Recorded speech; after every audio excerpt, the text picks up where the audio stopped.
tie it around yourself and tie yourself and anchor yourself to the barn. And as you let go with your legs, you float up and you look kind of like a balloon with pink hair, like red pink hair. So dumb. All right, Terrence, what are you doing? I was about to say I'd ask Terrence, seeing he's a very usually focused individual, see if he can help me look around. He's all right with that. Yeah, I'll help you look around. All right, Terrence, I'll say make me an investigation check as well. All right.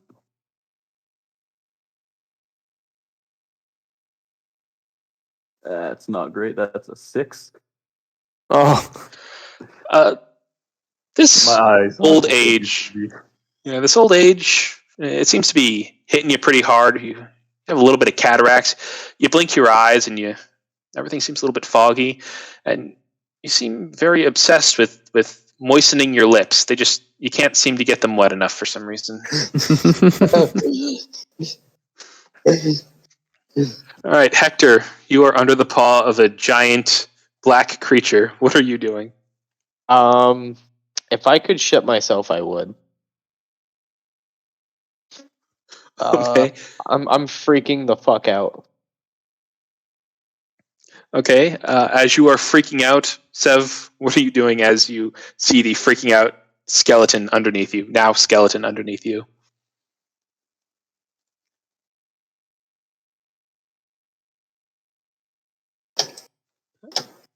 All right, and Rachel, now that you are kind of balanced, make me a perception check, actually. All right. Something I'm decent at. 60. All right. Now that you finally have your balance back and you're tied to this barn, you look around and you notice that there's nothing in the barn itself that's floating. As a matter of fact, the barn itself doesn't seem to have been touched by any of these odd gravitational effects. Hey guys, the barn isn't touched by any of the gravity magic. Can I do like an Arcana check to see if I can figure out why that is? Absolutely. Just get a noise. That is 23.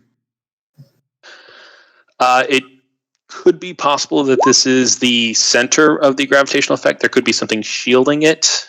There's a number of possible reasons, but gut instinct and from what you've seen before, this probably has something to do with what's happening. It could be some sort of a sheltered area, or this could be the source, and some sort of like the eye of the storm in like a hurricane.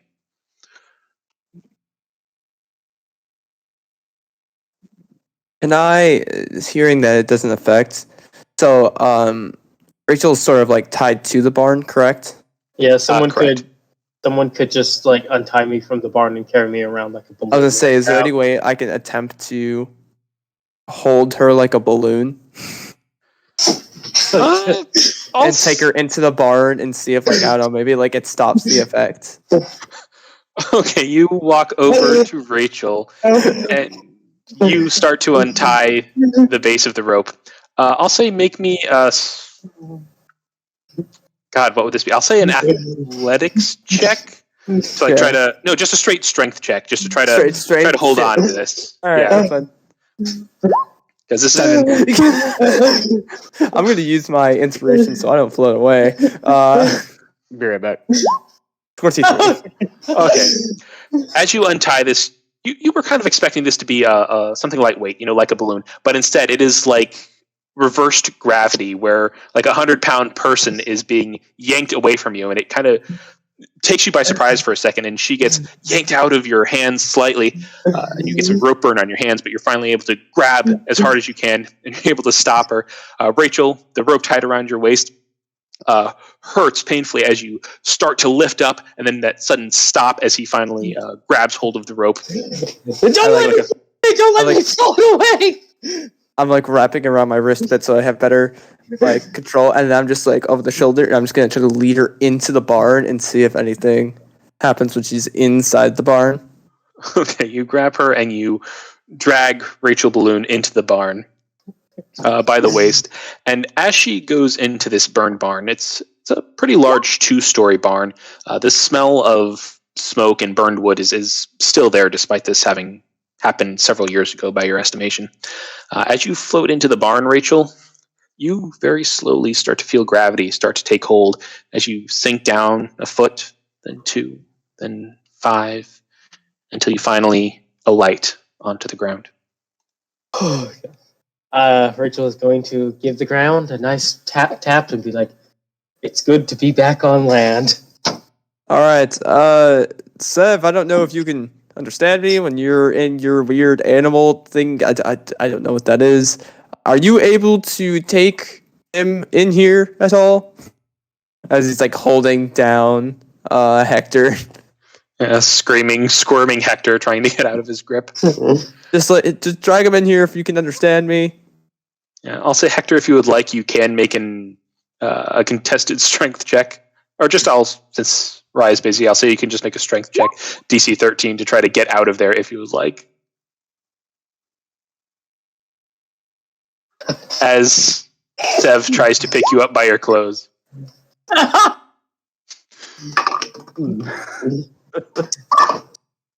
mean, you can try. Alright, back. Sorry. Food was ready. You attempt DC 24. So what? Old furry strength. Sev has you. He picks you up by the collar and attempts to drag you into the barn. I physically can't beat that. As the powerful moorbounder lifts you up by the collar, your body slowly inverting as your feet go above your head due to the anti-gravity effect, and you are dragged into the barn. I'm just like clawing at air trying to get away, but it just doesn't work. Yeah, you're clawing at air. The moorbounder is just not really paying attention or caring. It doesn't seem to affect it that much as it drags you into the barn. And as you get into the barn, you slowly feel yourself getting weight again as your feet actually go forward over your front. And you sort of do like a very slow front flip as your feet finally alight on the ground as the anti-gravitational effect seems to end when you enter the barn. Am I still being held? Make a strength check. Oh, hold on. Rise typing. It's like, honestly, as to whether or not you're okay. Yeah, once you hit the ground, the moorbounder lets go, and you reach back, and the back of your suit is just covered in moorbounder spit. And you bring it to your nose, and you just smell like wild animal now. I can't smell. No, you smell like wild animal. Okay.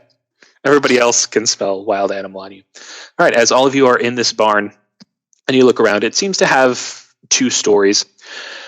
On the first story, it looks like this used to be some sort of a barn filled with cows or horses. There's some old burned piles of hay on both the bottom layer and the top loft layer. And you actually hear some tweeting of some birds on the top layer. Just behind the front window on the top floor. But other than that, all the odd gravitational effects don't seem to extend into this area. I'm gonna drink my potion. All right. 2d4 plus 2. What was that, Terrence? I think Terrence would take the opportunity to Ooh. and investigate around, look for like runes or something that like, is this the epicenter or is this just warded off? Okay, I'll say perception or investigation, your choice. And nice, double 4s on the potion. Yeah. Well, investigation.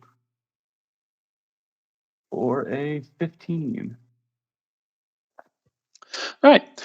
As you look around, the tweeting of the birds kind of catches your attention for a moment as you see something glinting from the bird's nest.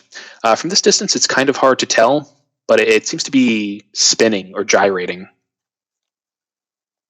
But you don't find any other real signs of magic other than this constantly spinning device. Hold on. Let's look something up. How high up is it? Well, Terrence, do you let everybody know that you see it? I'm going to cast Identify on it first. Okay, it's on the second floor, so it'll. All right, I'll let everyone know and just like, hey, be prepared. I'm gonna go figure out what this thing I saw is. I don't know if something bad will happen if I touch it or not. Does it look like there's actually like a safe route up there at all? There's a wooden ladder on the side. A few of the rungs are broken, but I'll say make an investigation check. If you aren't proficient, then I'll say add your proficiency, since this is like a burned building. It's kind of your specialty. Okay.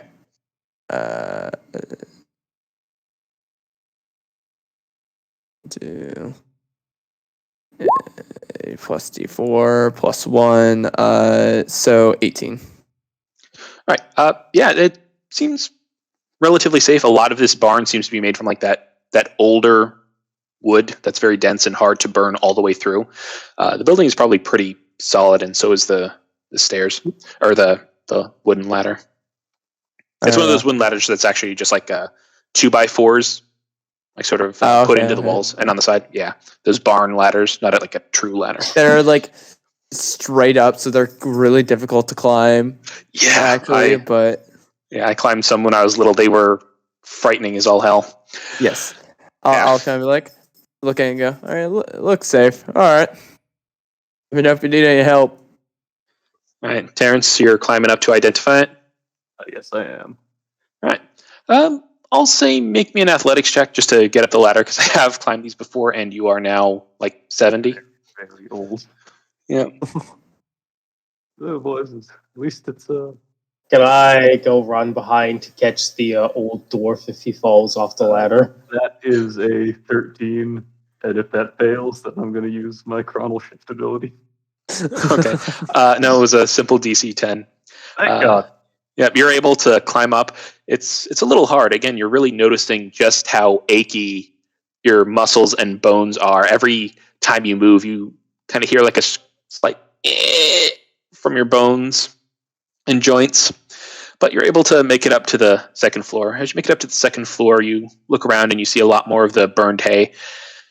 And you head a bit closer towards the window, and you finally get a good look at this object. And it appears to be... Hang on. Bless you. Sorry. Thank you. Sorry, I had to sneeze in. Didn't want to sneeze in everybody's ear.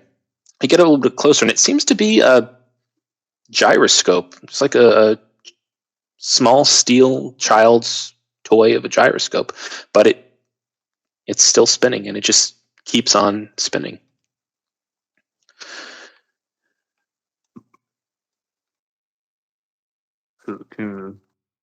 Have I ever seen anything similar to this? Make me an Arcana check.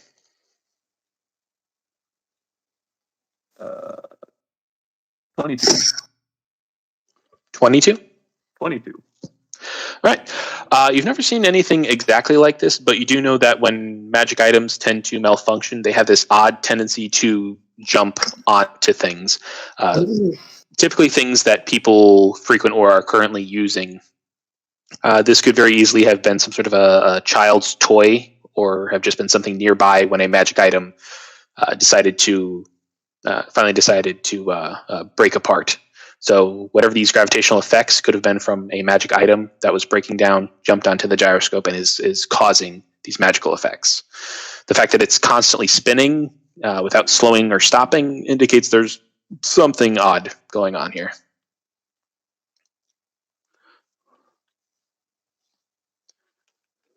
Can I try and figure out how to stop it? Like a dispel magic kind of thing? The Magoop. I put it in the Magoop. All right. Are you reaching out and touching it? Yes. All right. This is a bad idea, isn't it? I'm like, whoa, wait a second, friend. What if I blast it? You want to shoot the highly, potentially dangerous, magical gyroscope You want to touch the possibly highly dangerous magical gyroscope? But at least if I touch it, it might not explode. I mean, but it could also like send you flying. So here. Does Or, like, anybody have crush a you. rope? I do. Just tie me I to do the as floor. All right, I will go up there and tie the old man to the floor. All right, you're young and lithe enough that you don't need to make a check. You're able to get up the ladder. It's very uncomfortable, but you can get up the ladder. You wonder why people ever made ladders like this. They're terrible. Huh. You're able to get up and you hand him the rope. Like, why didn't they just put in a staircase? All right, now everybody, I suggest that you grab onto something bolted to the ground, because I don't know what will happen when I do this. All right, Hector, what are you doing? As he goes to grab the item. I put a nice healthy 15 feet between myself and him. Okay, are you grabbing onto anything?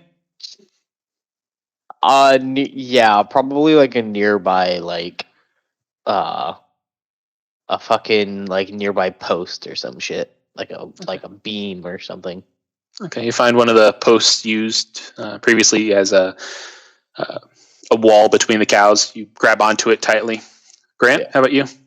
I have PTSD from this now. I mean, they look like they've got it covered. I'm just kind of looking and just making sure nothing else happens. So I'm just kind of keeping a lookout, I guess. All right. Make me a perception check, and are you grabbing onto anything? Am I grabbing? I'll stand next to a wall, but nah. But perception check, a 9. Okay. Rachel, you're helping him. Sev, unless you're doing anything other than sitting on your haunches, let me know if you're going to grab something. All right, Terrence and Rachel, you're up. The spinning gyroscope is in front of you, just behind the bird's nest. The birds are still there, sitting there chirping. They seem to be baby birds. Why you gotta do that, man? Somebody go hold those birds. I'll go hold the birds for him. Do you grab the birds, or you just take the whole nest? I'll take the whole nest and. All right. All right. You take the whole nest and you slowly scooch it away from the spinning gyroscope, and you hold the birds safely. Terrence, you're up. I'll reach out and touch it. What are you doing with the rope? Oh, tying myself to the floor. Okay, you tie yourself to the floor. How do you tie yourself to a floor? Well, it's like if we're on like the second level, and it's like an older barn. Usually they have some little spaces between each one of the slats. And if not, I'll just tie myself to the ladder. Okay, you find a decent post and you tie yourself to it. Yes, okay. Yes, and you reach out and you grab the gyroscope. And what you feel it in your hand, it's cold, and you can feel a slight spark of magic, an unsteady rhythm, almost like it's gaining and losing static electricity every few seconds. And you find that it actually matches in time with the areas that are getting flattened and risen up off the ground outside. I think we have our culprit. And I will then proceed to stuff it into the envelope. All right. You pop it into the envelope, pull the tape, and seal it. And as you do it, you notice that the envelope seems to jerk and move slightly in rhythm with the gyroscope until the gyroscope slowly spins down and stops. And you notice, and then outside you hear the pattering of stones hitting the ground. You watch leaves fall from 20 or 30 feet in the air. You watch dust settle back down on the ground as you seem to have contained what it was that was causing the odd gravitational disturbance in the state of Idaho. Yeah. Terrence will just let out just a very heavy sigh of relief. I would like to perceive the barn really quickly because I want to check if the barn is still structurally stable. All right. As you all leave the barn, you look at it. It seems to be pretty fine. The whole issue, the whole barn isn't any worse for wear. The birds are still in there chirping. You don't see Mama Bird anywhere, but everything seems to be back to normal, save the occasional patches of flat grass, which will take some time to straighten up. All right. That was my second big worry, is if we put this thing down and then suddenly the barn was being held up aloft by this thing and then it just became structurally unstable. Yeah, but no. Who has the anti-magic manila folder? You all have an empty one right now. Terrence's is filled with the gyroscope. Oh, okay. That's what I was gonna suggest we do with it. Okay. Oh, disregard.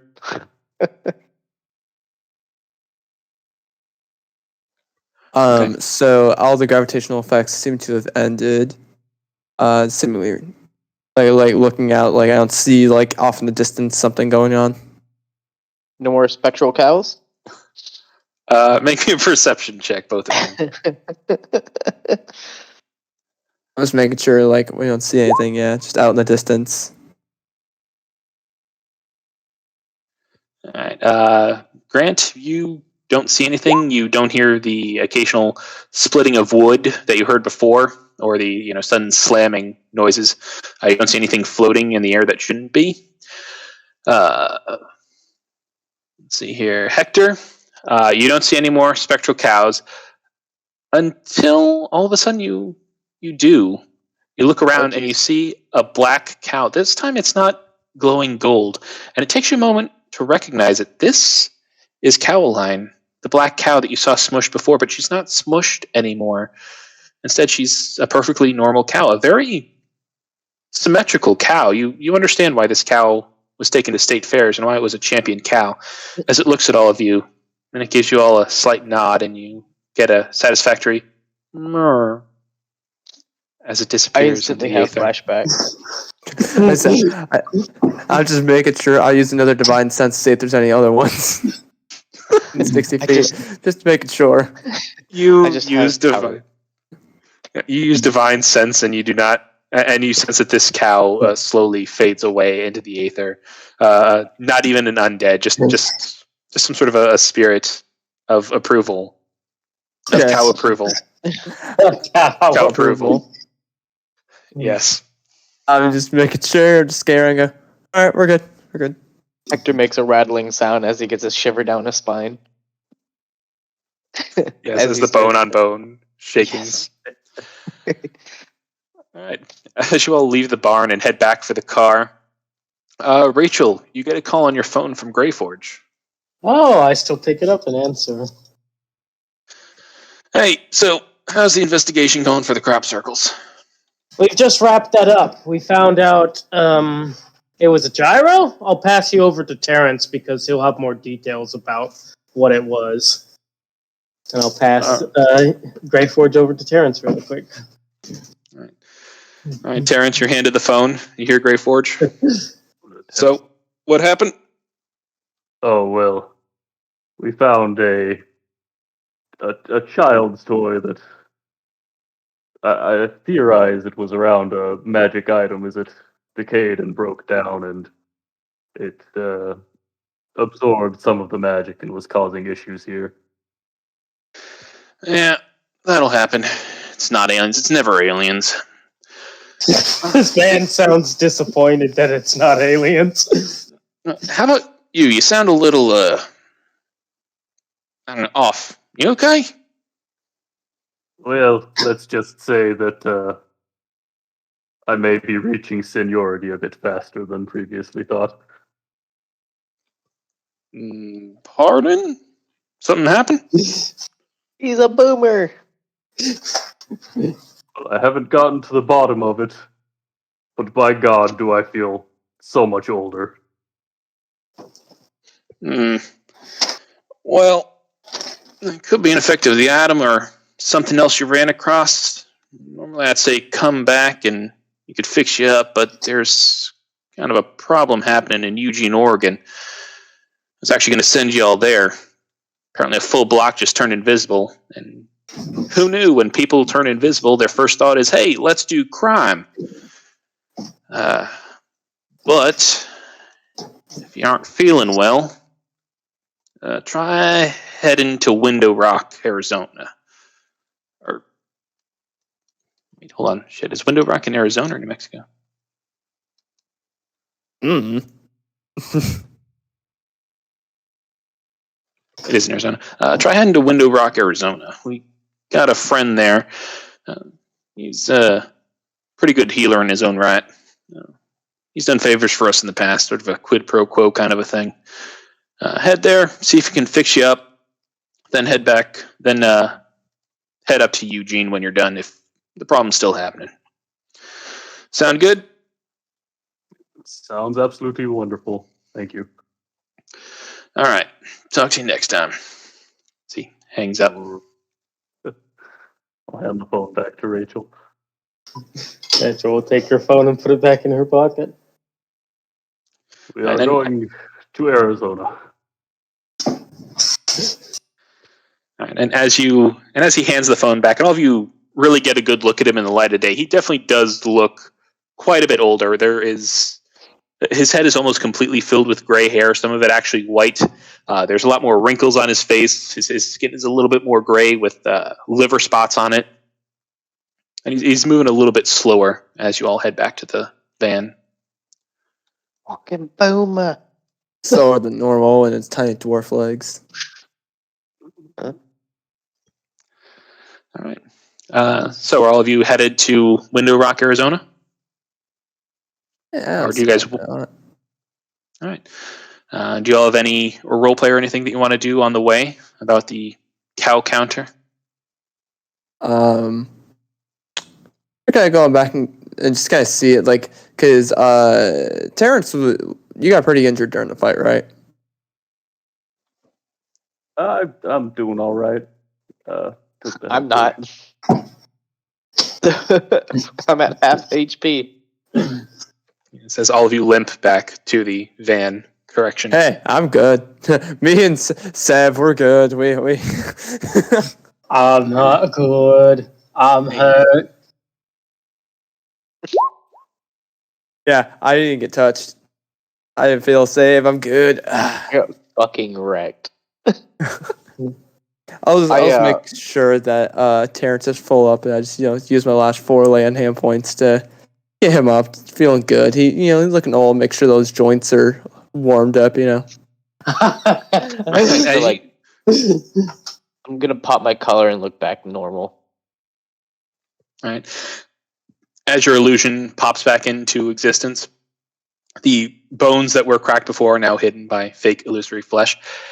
And Grant, as you heal him with your healing hands, you notice that his injuries close, but it doesn't seem to cause his gray hair or wrinkles or any of this other effect to go away. As a matter of fact, you kind of feel something else going on, something else happening as you use your healing hands to regenerate him. Yeah, sorry, my general healing is not this intense. I make you feel good, can't really fix that. I could use my makeup kit and my hygiene kit to make you look younger if you want to. I mean, right now he gets senior discount when we go to diners, so I don't know if he necessarily needs that. I think you already got them. Don't they give them out at like 50? I think it was 60. Oh. I think that's when you get senior discount. I don't know. All right, so you all pile let's into go the get you van. all fixed up. Yep. You all pile into the van.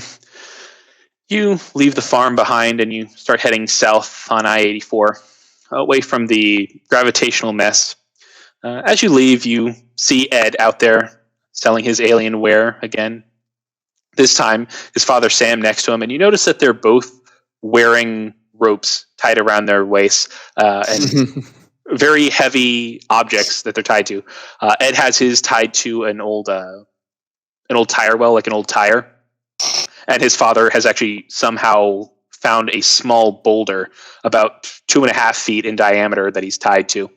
And there's actually a few more people out there in front of them getting their story in a small van for a local news station as you pass by. I'm going to use my last psychic whispers to whisper into their heads. Don't worry, boys. The Bureau dealt with the problem. The aliens have now been dealt with. As you do this, they both kind of jump and look around, and they're just about to get on camera as this happens. This is caught on camera, and the person interviewing them kind of shakes and jumps and looks at them and kind of looks around confused, and then the false smile that she has for the camera just reappears again as she continues with the broadcast, but is now kind of standing a few extra inches away from them through the rest of the broadcast. Worth it.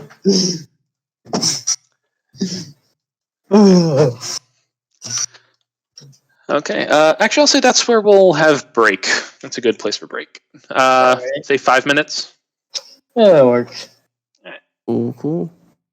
Okay.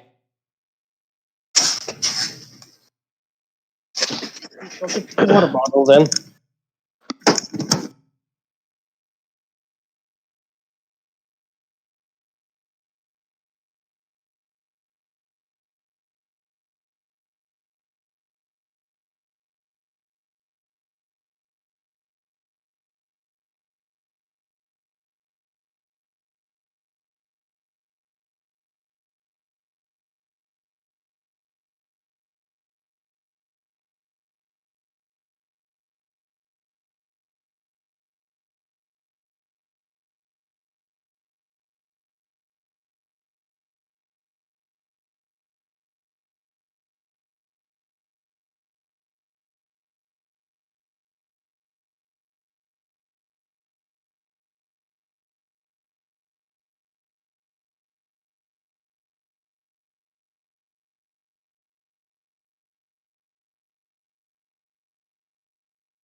Okay.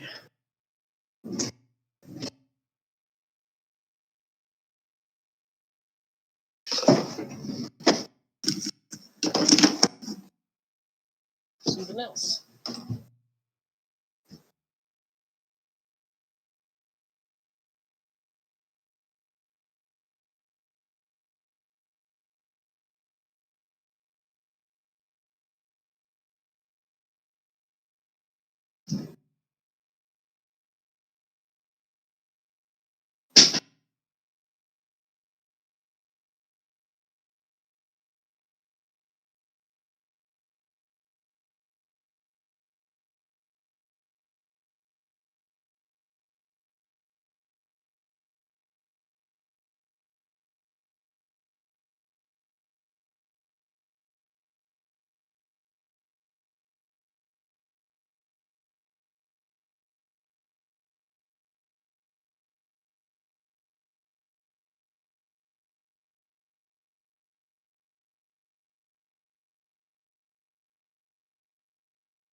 I'm back.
Is everybody back? I am. Yes. Yo.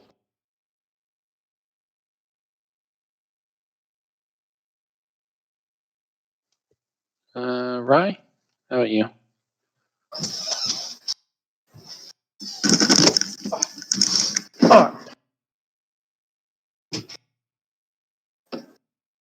Hello, who is all here? Hello. Hello. It is. Hello. You know, your name is so long. I can actually. Hold on, give me 1 second. I got. Hello there. I will Hey. now go figure out your actual smile demon. There we go. I think you're also other Chris, aren't you? I keep calling you Hector, and then I feel bad for just calling you your D&D character all the time. I don't mind. Wait, it's like, wait, you bother to learn people's real names? I don't know most of your names. I haven't told any of you my real name. So. I don't really. Hector, smile, whatever. I don't care. I will know what you mean. As sir.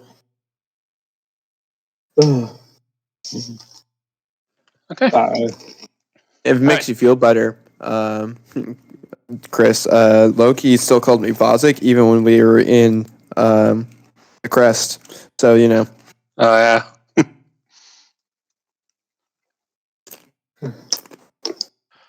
Okay.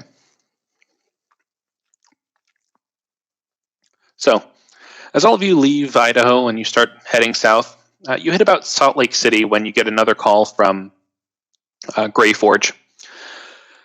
I'll say Rachel again, as he informs you that rather than heading to Window Rock, you should instead start heading to Tuba City, as the person that you're supposed to meet with, Caton, got into a bit of a scuffle a few days ago. Something happened, and it's become more of a quid pro quo, help for help. type of a situation, and you are supposed to meet them at Tuba City. What's it called? Tuba City Hospital in not Arizona. Tuba City, New Mexico. All right. I'll bring everyone to. We need to head to Tuba City. We're probably going to have to help out Kaiten with something. I'm sorry, that's Arizona. Why do I not have states written down? I apologize. Yeah, I have all the cities written down, just not the states. Everything is in Arizona. I have called 10 minutes ago. We just passed the major exit. Are you serious? Oh my god! I literally could have shaved off an hour off the drive if you had called 10 minutes ago. And, are all of you driving through the night, or are you staying at a motel? I think we can drive through the night since we have so many elves, and the power of elves is great. Elves, and I should say Hector as well, because Hector has that. Because Hector doesn't sleep, right? No, he just kind of like goes inactive for like 4 hours. He kind of like trances, but he's still like aware of his surroundings. Gotcha. But yeah, otherwise he doesn't sleep. Okay, and before he hangs up the phone, Greyforge is going to inform you that you are going to the Navajo Nation, and it is sort of technically a foreign nation, yes and no. So basically, be on your best behavior. Don't start any sort of an international incident. All right. Yeah. Rachel will pipe up again. All right. Greyforge says we must be on our best behavior because we're going to the Navajo Nation. And she'll say this while looking at Hector. What?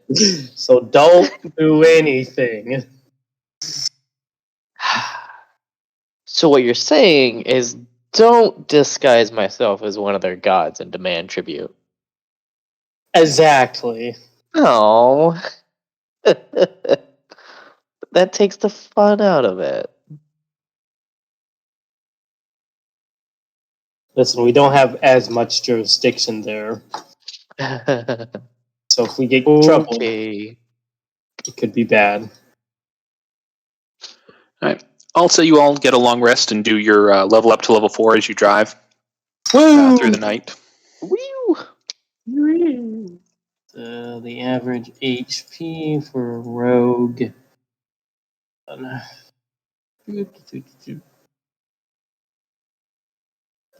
Go get that. And pick up my 2 half feats. Right, because, yeah. Yep.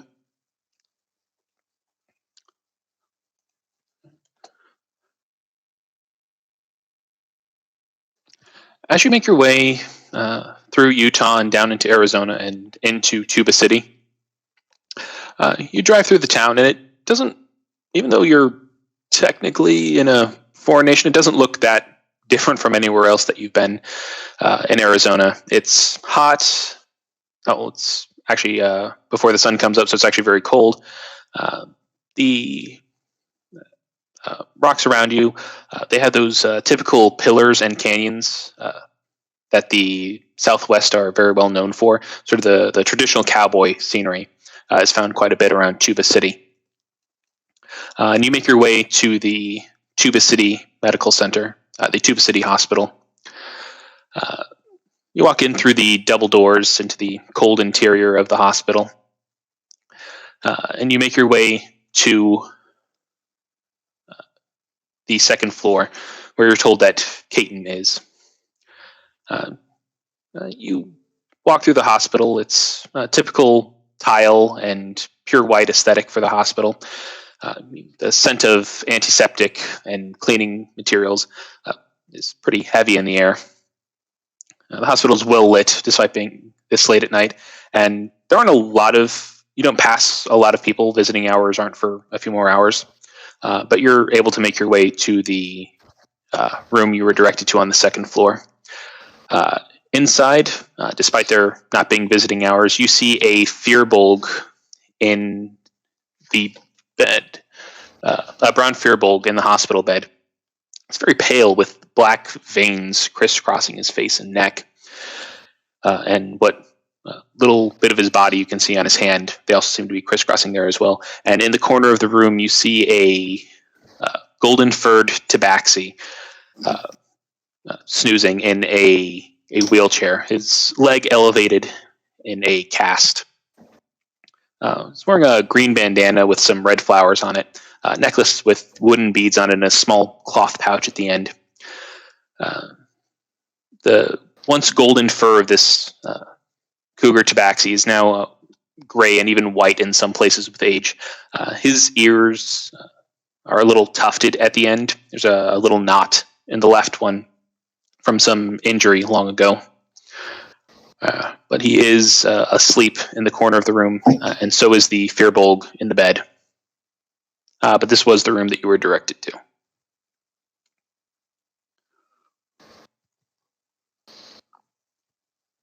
What would you like to do?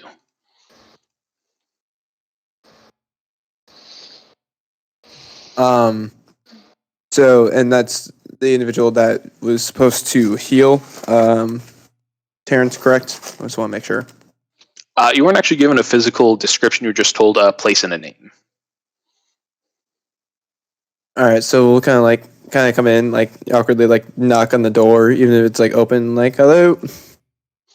All right, you knock on the door, and the cougar tabaxi kind of stirs from his slumber. What can I help you? We're here from the bureau. We were told we're supposed to assist with something. Oh, right. Come on in. I heard one of you was a little worse for wear. As he kind of rubs his eyes with his fingers. Yeah, point towards Terrence. So, what's wrong with you? Well, up until 2 days ago, I was 20 years younger. Oh. That's... Yeah, okay, sure. Just give me a second. And he kind of takes off a small blanket that was over his waist, and he wheels a bit closer to you. And he kind of waves you all into the room. And as you all enter, he goes up to you, Terrence. And he kind of reaches up and he grabs your face and he pulls down the bottom of your eyelids. Open your mouth and stick out your tongue.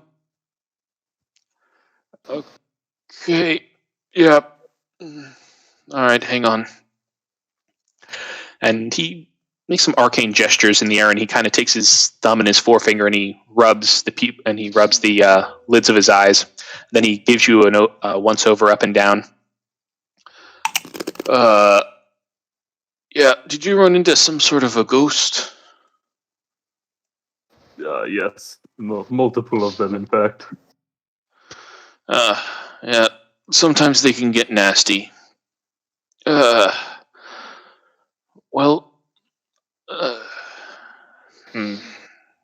he kind of looks over at the person in the bed. Is it just you, or did something, or the rest of you actually, I don't know, teenagers based on your age? Kind of shrug. And Rachel will nod her head no. Yeah. No. 28, but flattered, I guess, maybe. Okay, one I can do. I was afraid it would be more than that. I kind of need the rest for my friend here. He reaches into his bag and he pulls out a small pouch. A small leather pouch. He undoes the string on it, and you see some sort of a powdered gem. As he takes it, he pours it into his hand. He kind of shakes it around for a second. He puts it up to his lips, and he starts to sing a melodic song for 4 or 5 seconds. It was like a slow chant. And then he looks up to you, he grabs you by the shoulder, and he kind of blows the powder into your face and over your clothes. And as he does this, you feel every little bit of this powder on your skin as like the individual pellets, and it sends a shiver down your spine. And all of a sudden, it's like your joints are lubricated. Your bones are a little bit less creaky. It's not gone, but it's just slowly getting better. And the rest of you see his hair, the gray in his hair, start to recede, becoming the black brown that it was before. It's not completely better, but it's very slowly fading away. Okay, there we go. Leave that on there for about 12 hours. Don't take a shower. Don't wash it off. But that should take care of the aging. Get you back to, how old were you before? I was previously 50. Yeah, it'll get you back to 50. If only it could make me younger. Yeah, I could use some of that too, as he gestures to the gray on his muzzle. So,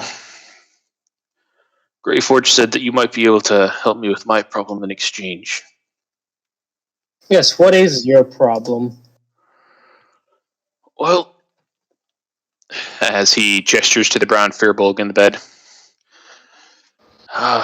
we were attacked. Give me a second, and he takes out his phone and he sends a quick text. Not quick, old person quick, where, like, he kind of has to hold the phone away from his eyes and kind of squint a little, and then he has to, like, do the hunt and peck with a single finger in order to send the text. Then he sends it. I can't tell you too much right now. I have to wait for Derek to get here. He wants all of you to sign non-disclosure agreements.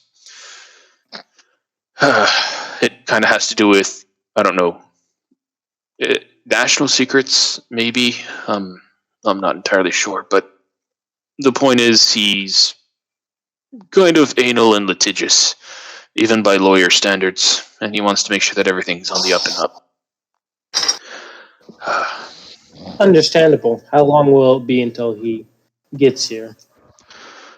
Maybe an hour. If you want, we can head down and grab a bite at the local diner, just a Denny's. That would be wonderful. Yeah, I haven't eaten in a while, so if you don't mind, I'll join you. My treat? All right. Good. I appreciate it. All right, I'll have him meet us there. And then as he starts to kind of wheel away, he pauses and takes out the phone and then takes like another 30 seconds to send another text and then puts his phone away. I'll offer to wheel him down to the Denny's. He'll look up at you and say, "Oh, that's really great. Just thank you." And he'll take his hands up and he'll hold them cross-fingered in his lap. And you're able to wheel him down with relative ease. This is a newer wheelchair, but it's a little bit difficult getting him around with his elevated leg in the cast. But you're able to make your way down and down the street to the Denny's that he directs you to. As you all sit down and start to have your very early morning breakfast, each of you gets a notification on your phone. Your payment for the month, including the ghost cow incident, has been deposited into your account. So you all now have an extra 150 gold. Oh, fuck yeah.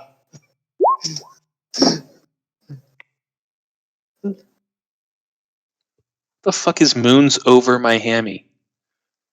That's not English. Don't pretend that's I've English. had that before. It's pretty good. That's not a thing. You're just making words up at this point.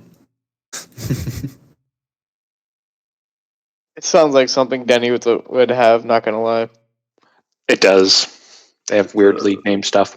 Weird breakfast sandwich.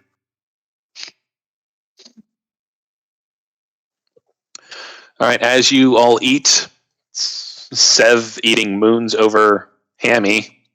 I'm having the grand slamwich. Oh my. And Grant eating his grand slamwich. I just ordered a water. I'm gonna get French toast slam. All right. As we all Google the Denny's menu. Exactly. Okay. Exactly 3 pancakes. All right. Hector, as you only order water, Caton is going to look at you and say, "Are you sure? Again, it's my treat. You don't have to worry about the cost, and you should really eat." Like, oh, it's okay. I'm not hungry. He had breakfast before coming here. Yeah. Oh, all right. And he'll order like quite a bit of food, but he doesn't seem to eat most of it. Caton doesn't seem to eat most of it. And as you get close to finishing up, a man walks in. He seems to be very, very tall, about 6'7", very, very slender, brown skin, Navajo features, black hair slicked back into a ponytail. And everything about this man is very lean and angular. Very sharp cheekbones, sharp skin, sharp nose. As he looks around, he sees Caton and he walks over, briefcase in tow. So He sits down. real quick before, like, while everybody's like eating and shit. Like, I picked up Inspiring Leader when we leveled. So I'm just, while everybody's eating, I'm gonna do the Inspiring Leader thing. You picked up a what? Inspiring leader feat. Oh, okay. So everybody gains 7 temp HP. All of my allies, including myself, get 7 temp HP. This is just something like during like conversations and stuff. Okay, that's fine. Are you Yeah. giving it to Caton as well? It's up to 6 people. How many people do we have in our party? 1, 2, 3, 5. 4. Yeah, 5, 6 if you include Blink. I'm definitely gonna give it to Blink. Okay. Are you all of a sudden causing a hummingbird to appear, or are you doing it under the table? Under the table, and yeah. Okay, Blink temporarily appears under the table. And while you're giving the Inspiring Leader, Caton goes to cut into his pancakes, and all of a sudden the top pancake like jumps up and flips over onto the table. And then he's, oh gosh, sorry, guess I need some more sleep. And Hector, you hear in your mind before he blinks out. Hey. Oh my god. Oh, sorry. Sorry. As he picks it back up and kind of puts it off to the side. But 7 temp HP? Yes. Okay, cool. So we No went time in. limit. He was with his friend, correct? That was in the hospital. Yes. Kind The friend was much younger looking. So what's going on with your friend? I know basic first aid I can sort of understand a bit. I've had some EMT training, but anything you can do to assist with that, or is that what this sort of mission is going to entail? A little bit of both. I've been fixing him each day, but whatever's got a hold of him seems to reassert himself. It's actually the same spell that I used on your friend. It sort of restores people, but every morning it seems to hit him anew. So I'm starting to run out of supplies, and healing him every single day is starting to take it out of me. And since I'm here healing him, I can't exactly go out and figure out what's happening. Plus, and he kind of gestures to his broken leg elevated, sticking out from the table. My busted flipper makes it kind of hard to get around. We've got to wait for Derek till I can tell you any more. And he looks over, and that's when you see the tall man with the very lean, angular features walk in. Notice Caton walk over. Ah, yes. So all of you must be from the Bureau. Yes, it's a pleasure to meet you. And your name is? You can call me Derek. As Derek? He sits down. Yes. Grant, nice to meet you. And he kind of just like looks everybody up and down and kind of turns up his nose slightly. And you notice that he also has an arm in a cast. His right arm is in a cast and in a sling, held in a 90-degree angle.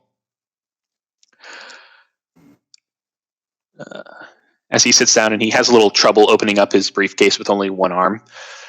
But he manages to get it open, and he takes out several pieces of paper and he slides it over to each of you. non-disclosure agreement packets. And he says, "These are typical non-disclosure agreements. Do me a favor, sign all of them. I have pens if you need them. Sign and date if you would." Okay. I'm going to pick this up with an invisible mage hand and have it float next to me as I use both hands to eat what I'm eating and read over it. So there's just now this floating piece of paper next to me. I'm gonna read the disclosure paper before I start signing things. Okay, make me an investigation check just to give it the once over. And Rachel, as you do this, Derek seems shaken by this, almost a little like haunted. Like he's thinking about actually like running out of the restaurant, and you see that he actually starts to like sweat and hyperventilate. And Keaton reaches over and like puts a hand on his shoulder, and then you see Derek kind of jump when he does it, and he looks back and he's like, "Okay, calm down. It's okay. You're safe here." Problem with floating paper?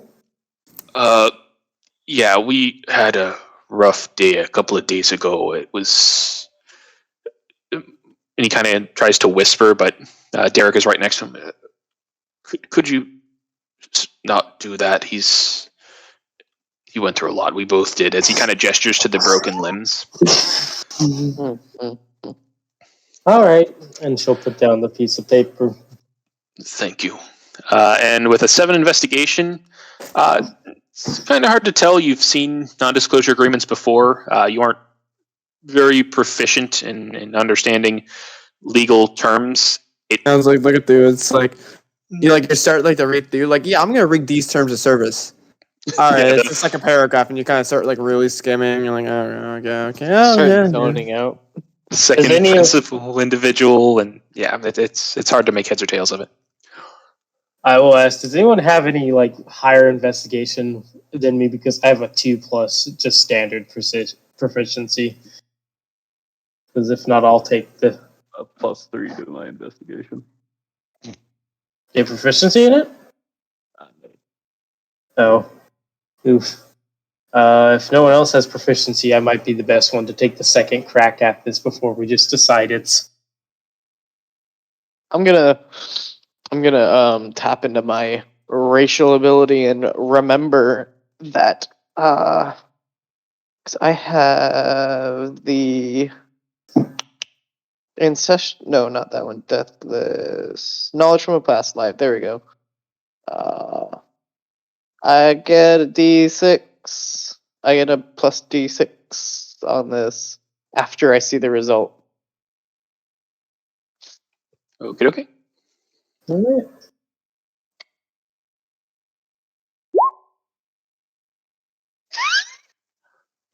Okay.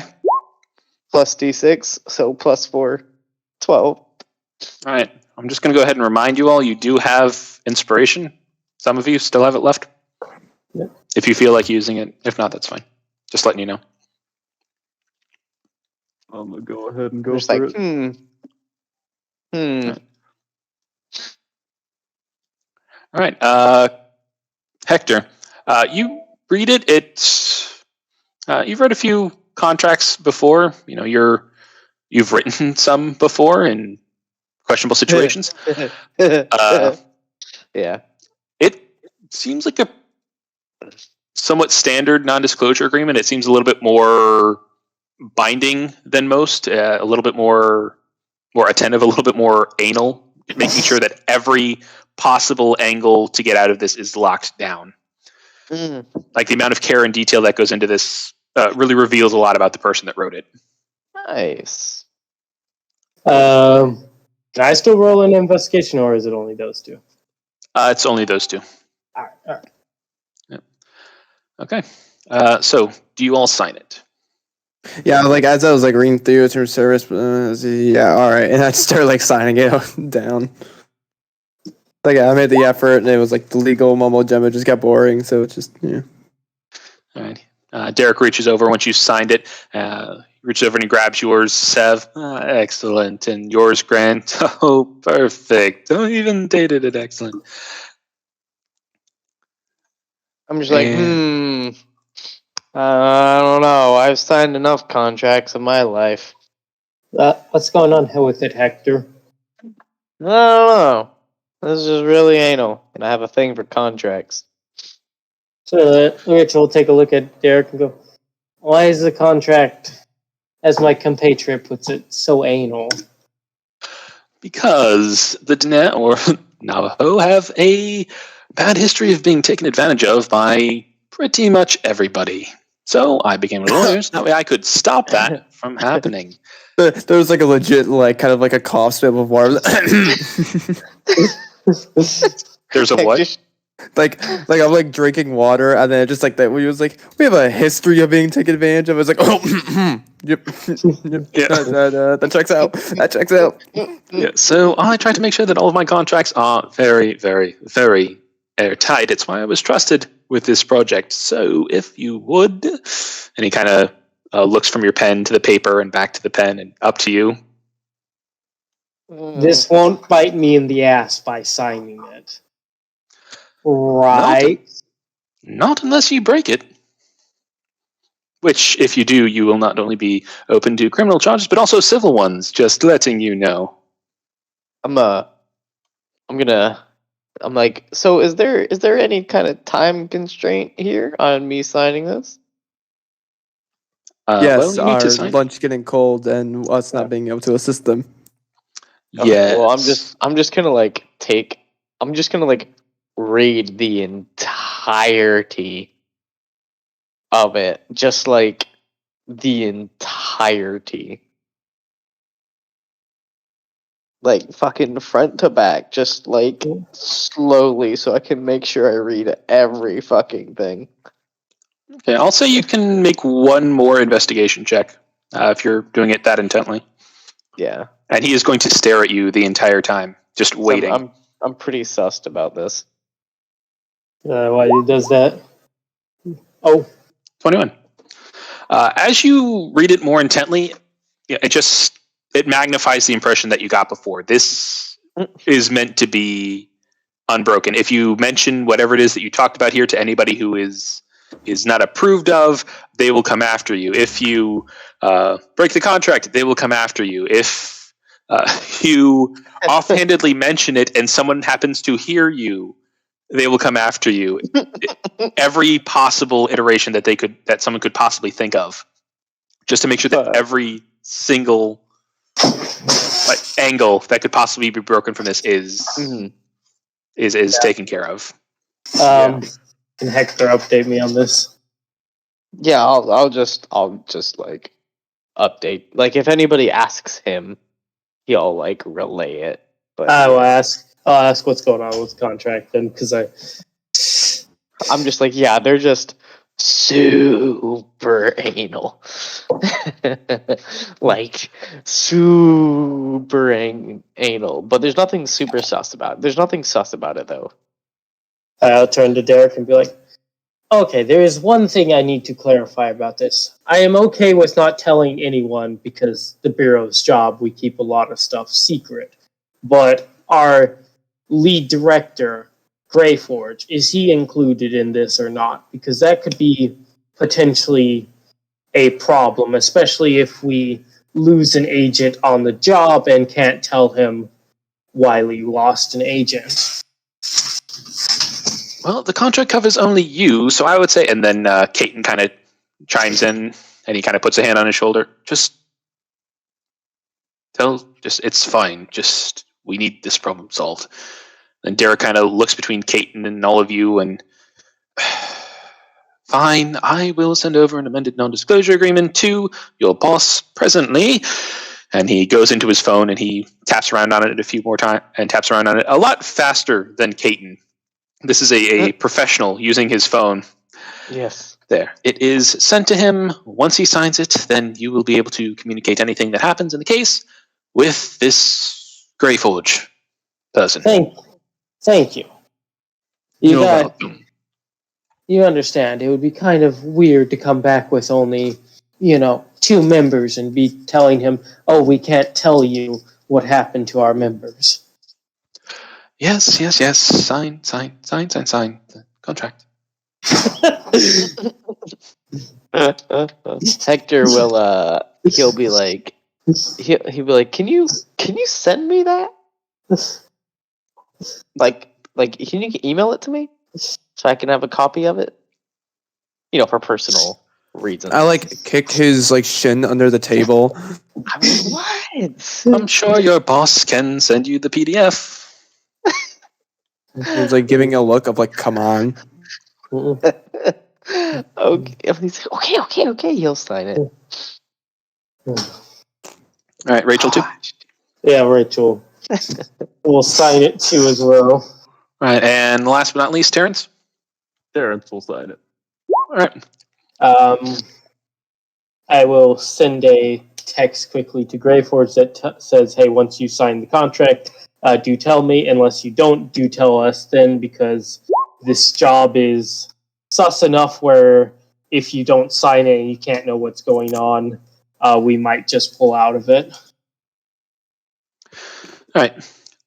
You don't get a response immediately because it is still like 6 or 7 in the morning. Yeah. But Derek does stand up and say, "Excellent," as he collects all of them. If you don't mind, let's go move to that table in the corner away from prying ears.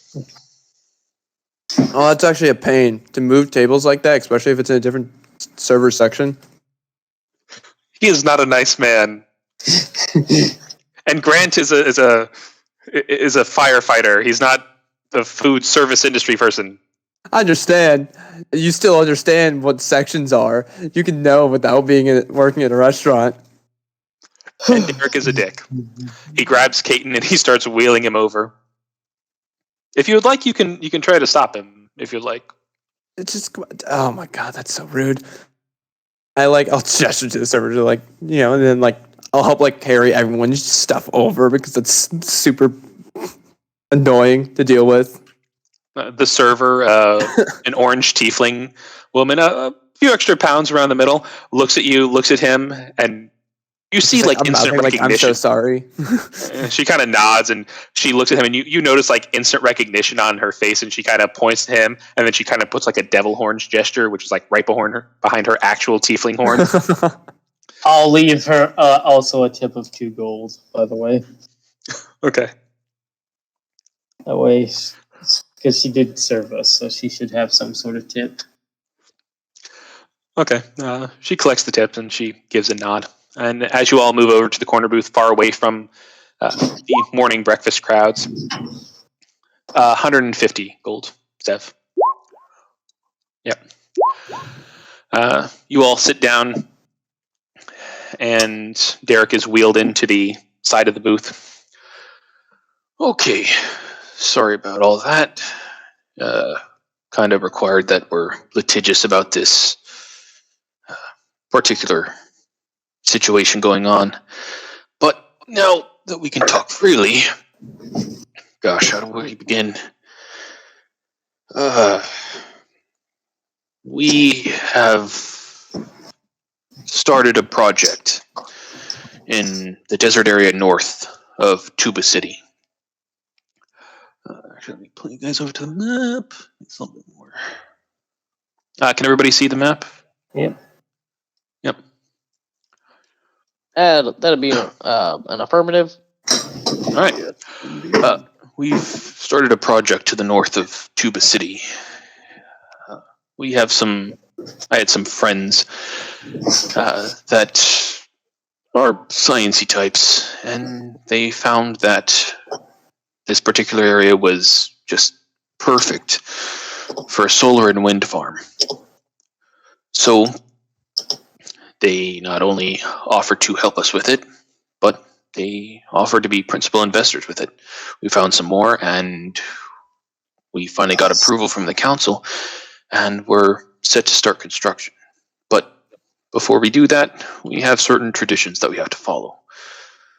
We had a small ceremonial hogan built up, and we went out there about 3 days ago to start the ceremony to consecrate it, to bless it. And during this whole ritual, something bad kind of happened. I was I'm guessing some of you are magic types. When you start doing a ritual, you kind of zone out a bit. You aren't really conscious to what's happening around you. So Derek can tell you the rest. And he looks over to Derek, and Derek looks up. Yes. Well, we got into the Hogan. There was only 5 of us. Myself, Caton here, his apprentice, Tassan. He's a Firbolg. Kind of tall, lanky, in his late 20s. And then Caton will say, you saw him in the hospital. Yes. And there were the 2 people that were the driving force behind this. They were the ones who suggested the farm to begin with. It was Gregory and Wendy. They're admittedly nice people, if not from around here. We started the ritual, and it went fine for a few hours. But then we heard a truck start, Desan's truck start outside, and it started to run circles around the small Hogan. Desan went out to investigate, and about 20 seconds later, we just heard him screaming in agony, some sort of animalistic noises. He wasn't even saying anything. He wasn't asking for help. He was just screaming, just ear-piercing. And after a few more seconds, it just stopped. Gregory got concerned, and he decided to go out and check on Desan. He went out, and he just never came back. We don't know what happened to him or what attacked us. Everything was silent for maybe another 20 or 30 minutes. Then, all of a sudden, through the wall of the Hogan, the fucking engine got thrown through the door. Or got thrown through the wall. It hit Caton here and myself. That's how we... And he holds up his broken arm and he points to Caton's broken leg. Broke his leg, my arm. But Caton didn't stop his ritual. He kept going. It lasted until morning. I don't know what it was out there, but it stalked around the outside of the Hogan the entire night. At some point it stopped. It never came in, so maybe it was something Caton was doing that was keeping it out. Maybe it was the sunlight that drove it away. I don't know. But it never entered. We survived the night, and come morning, we walked out. We saw the truck, Desan's truck, wrecked, as well as my BMW. Fun fact, leases don't cover getting, assaulted by magical creatures or whatever happened. So Wendy and I picked up Caton, since he had the injured leg. We got back to the road, got driven back into town by a Good Samaritan, and took him to the hospital. Later, Desan was wheeled in. He had that odd black vein stuff all over him, and he was mauled quite severely, but Caton here was able to heal most of the physical injuries. That's everything I know.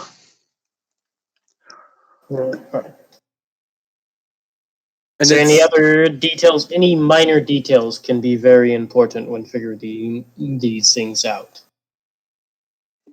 How do you mean? Like anything, if it was like unusually cold, unusually hot, anything minor that you normally wouldn't take note of. Anything and everything is helpful when it comes to the supernatural. Even a strange taste in your mouth. Oh, that's high. He kind of thinks for a second. Well, the noises seem to shift slightly. Like the growls were different from different creatures. There might have been more than one of them. Let's see here. And there was also an odd scent, like Like putrid meat? It was faint, but it was there. I don't know what it was from. We didn't have any with us. So Would I be able to, I don't know, like figure something out based on the symptoms he's telling me? make me a nature check or an arcana check. I can certainly do Arcana, and I will definitely use my racial ability if I fail, basically. Like if I'm about to be like, oh shit, well, I thought that was only a once per long rest. it's twice Oh, yeah. per long rest. Arcana. That's pretty good. Yeah, that's pretty good. I'm not going to use it. All right. There are. Sorry, what? I was gonna say that history though. Yeah. But there are a number of creatures that sort of give off the scent of rotten meat. There are golems that are actually made from rotten meat. There are other creatures that are decaying in some way. Most frequently, it's undead, but there are other known creatures that can have that same scent. But no matter what it is, it's usually associated with something like fundamentally wrong or unnatural. And Caton is going to chime in and say, and whatever is affecting Dasan, like I said, it keeps on regenerating itself every day. It's taking a lot out of me to fix him. So what we would like all of you to do is find Gregory, if you can, and stop whatever this was. If you find anything that could maybe help cure Dasan permanently, or find out what it was that infected him to begin with, I still don't know whether it's poison or magic or some combination therein. But all I know is that I can only halt its progress. I haven't been able to actively reverse whatever's happening to him. Of course. We'll need access to the location where you encountered the creature at, along with the area around it to set up. So I don't know what you want to do if you want to clear people out there, but we're probably going to have to spend the night out there, along with the details of the ritual you perform, just in case we need to do that as well to either get it to come or keep it repelled or something. You don't have to worry about there being people in the area. That's pretty cleared out. We actually haven't started construction yet. The Hogan was sort of the first step before construction could begin. There's some prepped materials out there, but there's no people. As for the ritual, I can't tell you. We don't really like to share that with outsiders. I can list some better known spells that it's similar to, but the specifics are kind of a Dinesh secret. That will work. Also, to clarify beforehand, if there's damage to any materials out there on the job, it is not our fault if the monster does it. However, if any of our teammates intentionally go out of their way to damage it, the Bureau will handle it. You can submit basically an inquiry to the Bureau about it, and they will handle it. Both Caton and Derek simultaneously give opposite reactions. Caton kind of laughs. That's fine, shit happens. Derek's like, no, if you break stuff, you need to pay for it. And then Caton kind of puts a hand on him again. It's fine. We'll figure it out. Again, there's not a lot out there. It's mostly just the Hogan and just some prep materials, which can easily be replaced. Thank you for the heads up.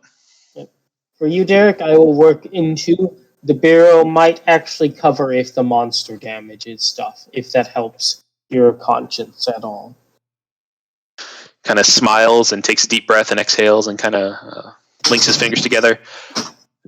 Yes, that will be fine. I do have an inquiry. You said like the black veins and everything from your one friend, correct? Yes. Is this any type of disease or poison? Like, have we tried to neutralize either of those type of effects? Yes, both from the medical side as well as the magical side. I figured the same thing. It was one of the first things that I did, but it had no effect. The only thing that helped was, I don't know, I guess you could call it like a greater restoration type of a spell that erased whatever was happening, but it reasserted itself come morning. I see. And it's a pretty expensive and exhausting spell to keep casting every day. That's why I've been sleeping in the hospital. Thankfully, I've gotten special permission to stay there through the night. I see. Oh, I just wanted to make sure we had all sort of possibilities sort of figured out beforehand. And as all of you sit in this empty corner of the restaurant, you notice some more people come in and leave. There's a mother gnome in hospital scrubs and her 2 kids. The small male gnome is the younger brother, is kind of has his finger like an inch away from his sister, and the sister's saying, "Mom, make him stop! I'm not touching you." And the mom is just kind of rubbing her temples. "Please, Gary, just I have a headache." And in another booth, there's 2 people in suits, a yellow tiefling woman saying, "We should open up a store that sells only tubas." I mean, think about it. The advertising pays for itself here. And the brown-skinned half-elf, also in a suit across from her, is just slowly eating, giving her just a flat look. Yes, fuck kids. Tuba City. We should open a store that's only tubas. Strangely enough, I googled it. There is not a store that sells only tubas in Tuba City. It's weird because they sell both tubas, the instrument, and like tubas for like water. So like it's a weird half and half store that's oddly specific. But yes. I do have one more question for Derek, by the way. Right. Are you going to be sending anyone with us? I do have to ask that question because, again, I will have to say anyone that goes with us, we will do our best to keep them safe, but they could end up injured. He looks at you and kind of raises his eyebrows. "Oh, gosh, no. As a matter of fact, I was the one that pushed us to outsource this to all of you so that way we don't risk our own people. We've been hurt enough. We have 1 person in the hospital, 2 people with broken limbs. If there's any risk, don't worry. It is entirely your own." I like this man less and less. Oh, excellent. All right. All right, so we just want to head out now. Well, do we want to allow Terrence to get a shower in and some rest first? I cannot shower. Oh, you he can't. can't see it. He can't wash off the I can't walk dust off and the- everything. No, never mind. Do we want Terrence You to worry get far too much. You worry far too much. All right. I may be old, but I'm still kicking. Who'd we lose? Rye? Yeah. Right. Nope, Terrence, right? Good. Let's head on over and let's see what we can at least find for now. It's not too far away.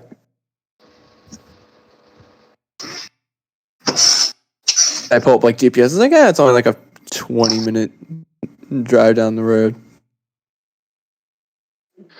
Maybe. Yep. I don't know distance. Okay. So all of you are leaving and heading towards the solar and wind farm? The oh, yeah, did Yeah. we get the? Hmm? I was going to ask, did we get the similar spells from Kanan that could potentially be similar to the ritual that they did to repel this thing? Yes. Off the top of my head, I don't know what they would be, but they're all basically abjuration spells. It's more of a purification, kind of like what's it called? Not hollow. What's the opposite of hollow? Hallow? Consecrate. Well, Hollow does both. Hollow does the consecration and the the actual like hurting of the area. So it has both effects, if I remember correctly. I think I know this playing an 11th level cleric, but you know. Yeah, but I mean, who cast this? It's like 1,000 gold, and it's it's a DM spell. Let's be exactly. This, however, does intrigue Hector. The prospect level of spell. secret magic. 1,000 gold. Yeah, I'm just saying it's like similar. Yeah, to the you Hollow can spell and, like, you can activation infuse the spells. area with holy or unholy, so it can do either. Yeah, Mm. never gets used for holy. I want to do that one day on a cleric, but Yeah, but you never stay in one place long enough. exactly. Yep. So before we go, as we're like staying up, you know, going everything unless someone has to say, you see me like just start like stacking the plates up, just making sure everything's like at least like easy to clean up. Or I feel like an ass having to move tables once, and then you know. I'll leave another 2 gold tip on this table as well. Okay. You know, so I smile and wave to the server as we're leaving. It's like Grant, your waffle is showing. Okay. Like, all right, you've been doing restaurant work since you were 17. It kind of just. All right, you stack them all up, and the orange tiefling kind of gives you a nod as you do it, and thanks. As you all head out back into the van, and you head over to the future solar and wind farm north of Tuba City. You drive on main roads for a large portion. Then you follow a dirt road down to the Hogan that was, I'll say, sent to you by Derek in an email. And On our way there, can we stop and stop by a convenience store and get some health potions? Is that something you could pick up at a convenience store? I figure that's something from our bureau. Yeah, that's more of a specialty thing. But if you mention it, I would say Caton would probably have some. Like, hey dog, can I get a health potion? Yeah, same. Sure. We'll have to run by my house before you head out, though. I am willing to wait. What are the prices on your health potions, by the way, as a heads up? Since you're helping us out, I'll give you 2 for free. The rest, I'll say, I don't know, at price. 40 gold each. I think I've got 5 total. So much. I only need 1 though. Sorry, Caton. I can't. I want to waste money. I'll pick up another healing potion from him for 40 gold.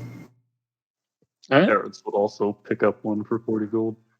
Okay. Oh, we're not accepting his offer of free health potion? We are taking it. It's okay. Rachel. So the rest then it would be buy. Yeah. Okay. I'm think definitely going to take one of the free ones, if possible. Yeah. Wait, who all took the free ones? Rachel will take 1. Rachel and Hector took the free ones. Okay. Grant bought one, and I think Terrence bought one too. Yeah. Yeah. Okay. 'Cause it's just good since our belt holds 2 of them. You might as well have both on there. Yeah. I used my last one, so I Good needed point. one. I'll buy one as well. How much are they again? 40 gold. I think that's the last one he had. Yep, 3 total that he can sell and 2 free ones. But he's going to ask for a ride in your van to his house to get the healing potions. Oh, of course, yeah.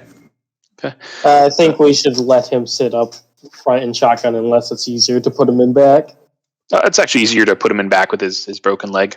I was gonna say, especially if he's in a wheelchair, you just pull out the ramp in the van. We'll have to lift heavy things in this, so I'm assuming it has some sort of ramp. All right. Sure.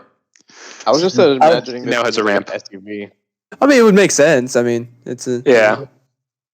I just wanted to be respectful to this man since he's giving us free health potions. Yeah, he wheels himself into the back of the van, and you head towards his home. It's down a dirt road, sort of a standalone single-story white house with a brown roof. That the brown roof kind of really blends in with the surroundings. It's about an acre full of a lawn outside of his house. It's full of like this lush green grass. Despite not having any sort of an irrigation system or any sort of a sprinkler system, it still maintains this lush color. And there's a veritable rainbow of flowers around his house. Everything from purple lilies to orange poppies, long pink fairy dusters, and small yellow fiddlenecks, and a few trees freckled around the acre of land, which seem to preen with life. And there's an actual, like a small family of deer under the shadow of one of the trees, lapping up from a very shallow pool with some colorful tiles on the bottom of the pool. I'm gonna guess it now. This NPC is a druid.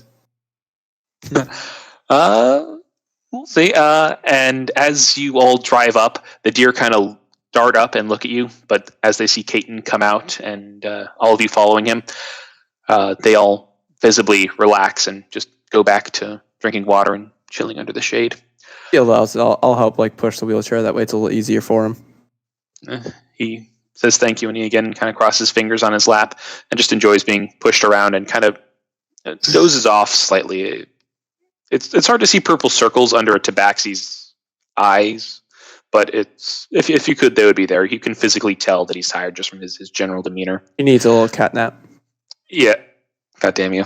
Yes. As you push him up, Sev, you see a small, thin yew stick with a thin vine wrapped around it in a clockwise fashion. And then the vine is brought up and then brought through the original wrap in a sort of a diamond pattern. And you recognize this as a druidic greeting placed outside homes that basically means like if you need help, I will assist, or friend to fellow druids. As you walk in.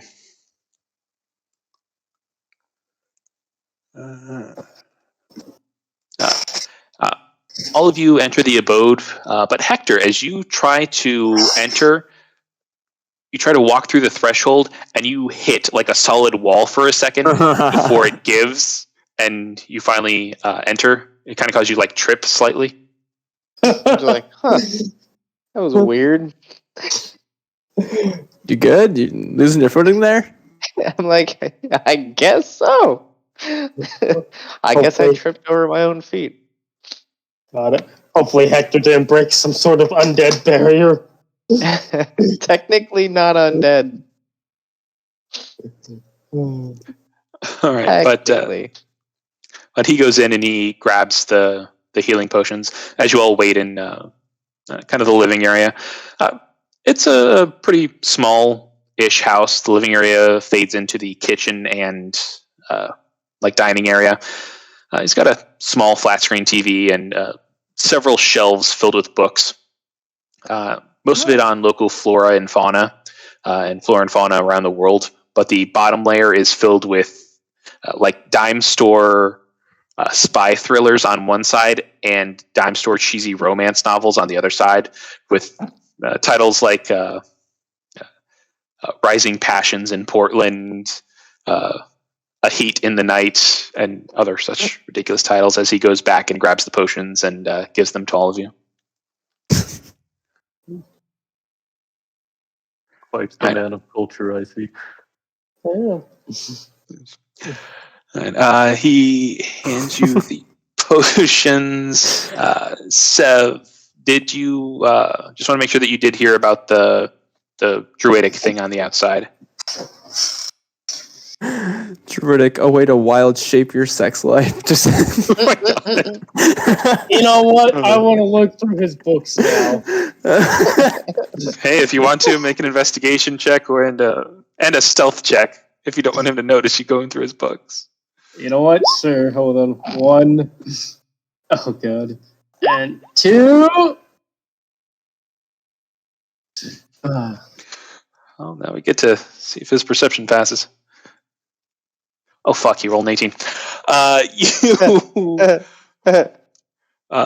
As he goes into his back room, he wheels himself out, and you are still on your knees, checking like behind the bookshelf, and he looks at you, and your eyes kind of lock for a second, and he looks in your hand, and he sees Passions Ablaze in Portland, and his cheeks kind of flush red underneath the fur. Even you can tell, and he kind of breaks gaze. Are you a fan of Jessica Simmons? And as you look down, you notice that that's the author of the book's name. I'm just actually just like Jessica Simmons, and just runs over, snatches the book. Fuck yeah! Yeah, you can borrow that. Just bring it back when you're done. And he kind of looks at the other ones, and it's a great read. I love the series. I'm just like, I fucking bet. Oh my god. But yeah, you also see a few artifacts around his house, like a wooden flute with some beads and feathers tied to it, an old tapestry, and you also see a picture of a much younger Caton standing next to a woman. Looks like an elf or a half elf with Hispanic features. They seem to be under like an archway. Her in a wedding dress and him in a black tie and suit.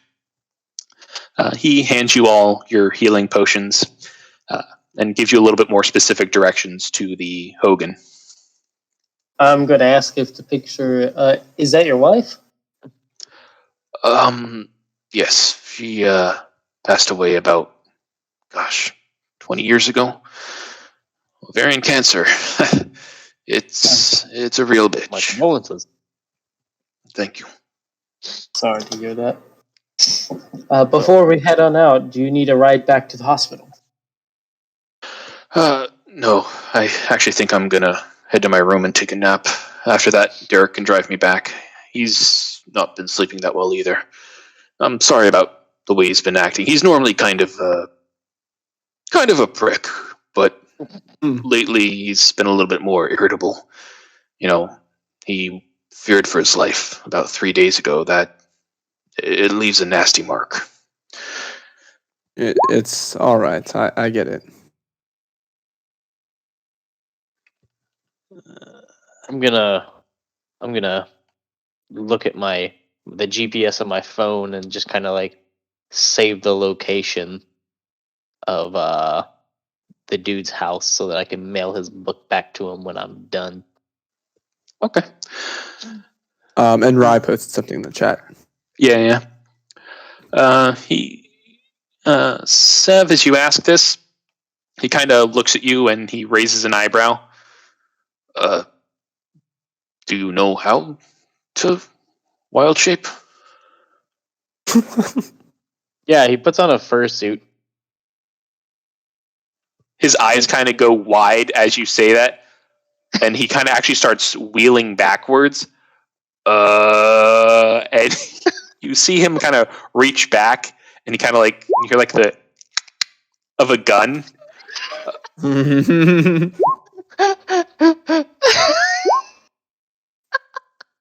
I'm just like, it's not like a real fursuit. You like to read those books? He likes to do things to animals. What can we say? Yeah, what can we say? He's he likes animals. Rye's over here typing as fast as he can to try to. You're like, no. Make a deception. No, wait, shit, you aren't actually lying. Fuck. Persuasion check. Since you aren't actually lying. I saw he I- transformed to this weird black panther thing with tusks. It was pretty crazy. And did he need parts of an animal to do that? 22. I saw. I had like a genuine like I don't know how it works. Like you can kind of get that sense of like I don't know. Okay, because that, and then you hear like a as he uncocks the hidden gun behind the door and he puts it back.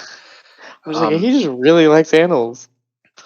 Just making sure. There's a creature in Native American folklore that kind of does that, and it's It'll fuck you up. And then you kind of see him think about it for a second. Yeah, hang on. And then he kind of wheels back, and you hear him ruffling through some things, and he comes back with a small leather satchel, and he gives it to you, Sev. Here, no charge. If you're a fellow druid, then take this gift freely. And as you hold it and you hold it up, you smell it, and it's filled with a myriad of herbs, and you can actually start counting them in your mind. Some of them you kind of notice the scent from are actually some of the plants that are outside. And you notice a slight tingle of magic from it as you hold it.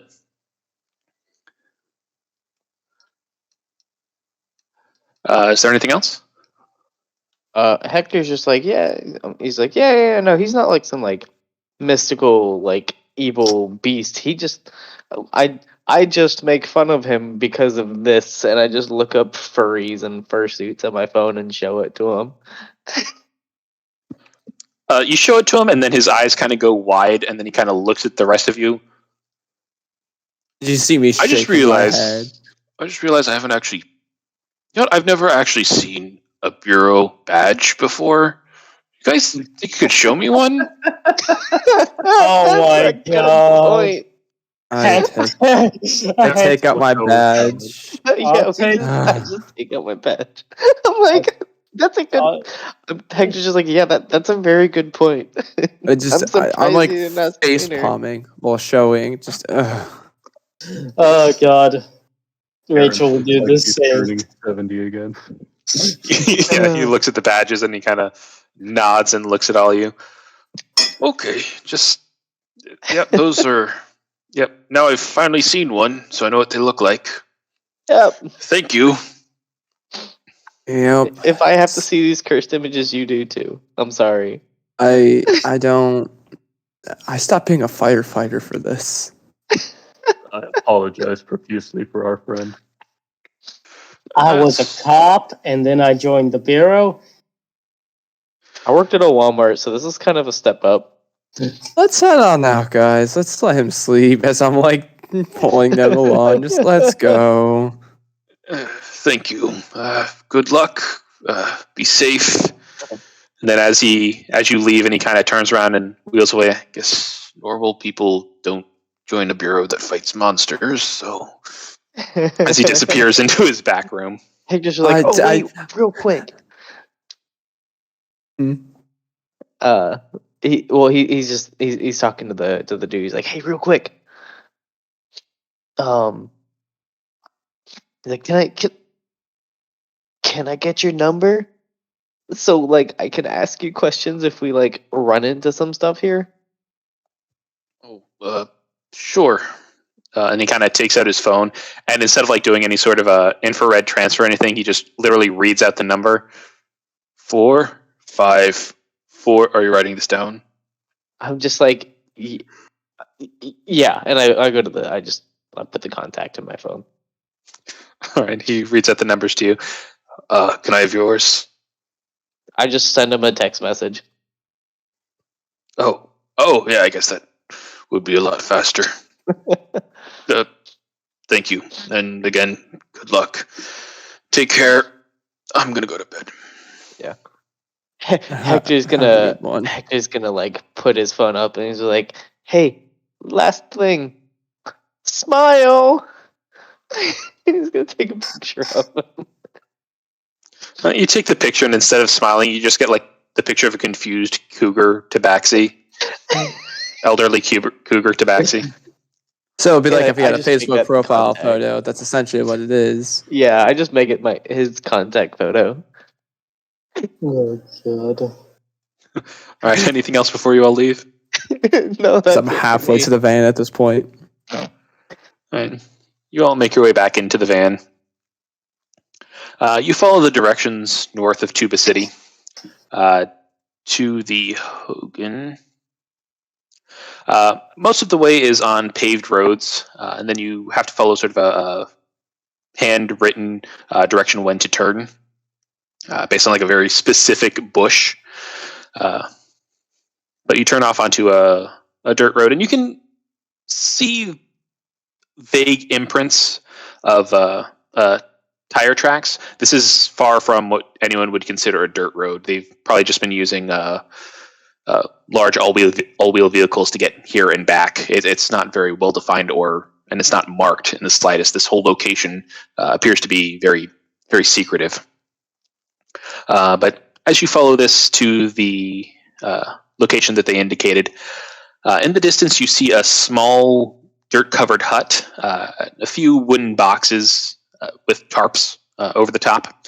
Brown tarps brown orange tarps meant to blend into that the Arizona desert sand. As you get closer, you notice two vehicles. One a large truck upside down, and the other one a black car, like a sedan, upside down. As you come to a stop and you exit your van. What would you all like to do? What was that? What was the name of that book, by the way? Passions Aflame in Portland.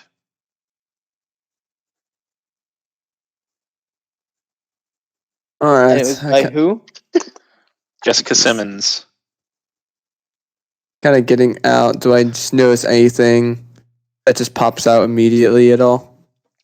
Make me a perception check. I was adding it to my inventory on D&D Beyond. Okay. The book itself is just a regular dime store paperback. You look on the back and it's like $5. It's one of those books that's definitely been read. Like there are a lot of creases on the on the spine. Yeah, it's just a cheesy romance novel. Yeah, and the picture has like the some Portland building in the back and like a shirtless dude on the front and a scantily clad woman. All right. Perception of 18. The two biggest things you notice are the upturned vehicles. You also see the Hogan,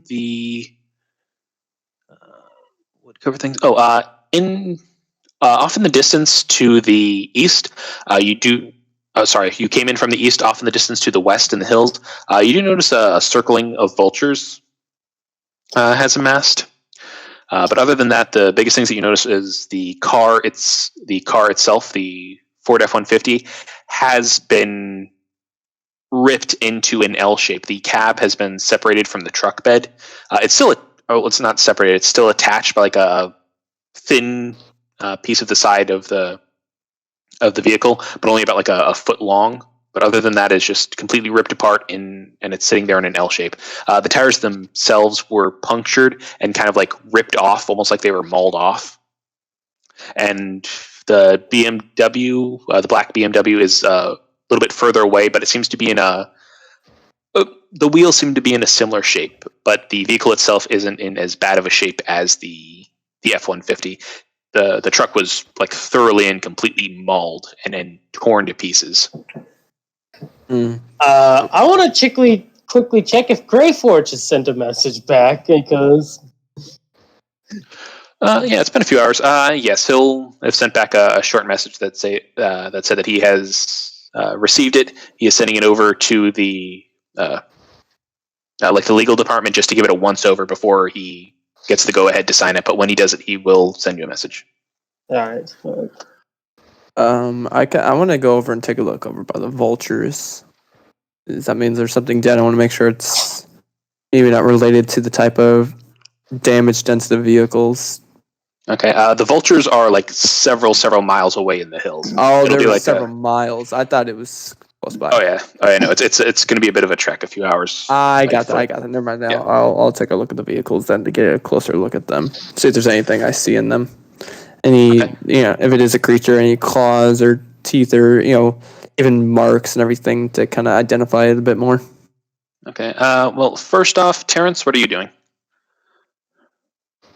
I think I want to help with just figuring out what's going on with the truck. It's like we know that it's been like ripped up, but do we know like what could have caused it like a nature check or something. Okay. As the two of you head over to the truck, the blue Ford F-150, it's upside down. The cab is torn in an L shape. The wheels themselves, it's every single. Actually, make me an investigation check from you, or one of you can do it with advantage. I'll give him advantage. Let him do some cool stuffs. So that would be with advantage. 22. Nice. All right. Yeah. All right. As you go up and you investigate the tires, you notice that all 4 tires seem to have been intentionally mauled and removed from the rims. They are all not only flat, but they are actually physically removed and pulled off from the rims. One of them has actually fallen off of the car entirely and is just lying on the ground. As you look through the upturned truck, you notice that the hood is open, and as you kind of shine a light inside, you notice that the engine is missing, and it wasn't removed gently or with any sort of tools. It was like it was physically grabbed and ripped out of this thing. There is bent metal galore under the hood. And as you look closer at the tire rims, the mauling wasn't gentle, and a lot of the rims themselves are bent and skewed, and some of the rims are bent at like a 20 or 30 degree angle, just from the force of whatever it was that was going at these things.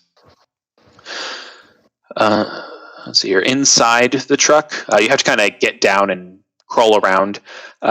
You don't find that much inside the truck, but when you get inside, you do smell that same sort of a dead, rotting flesh smell, sort of a rotting meat smell that Derek told you about that he smelled before in the driver's side. Let's see here.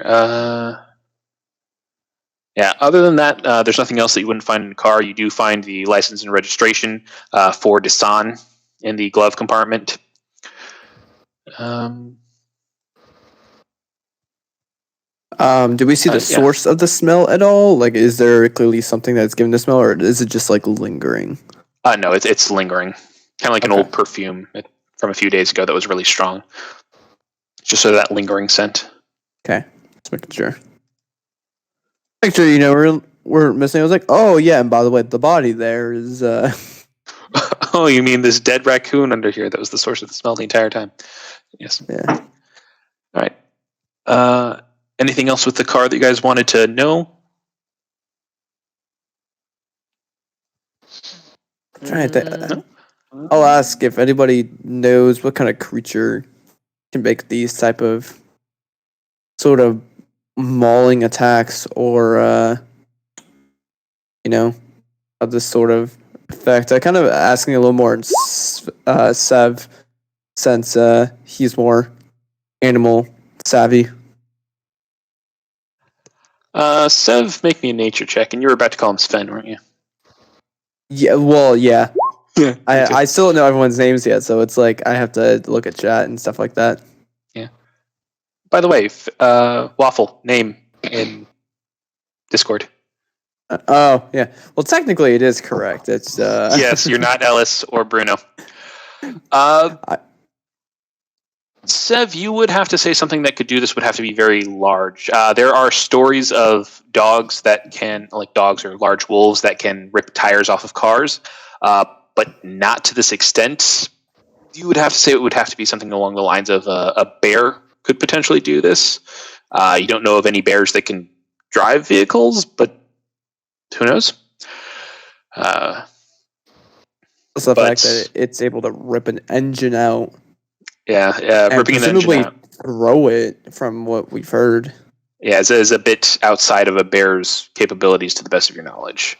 But as you look closer, you do notice that the bite radius on these tires and the claw marks are actually very similar to a bear's. They're in a perfect match, but they are very similar. Despite a bear not having the physical strength to do a lot of this, Just like a hulked out bear. Who gave the bears cocaine? I was gonna say the bears found the steroids. I guess. And could I, then go ahead.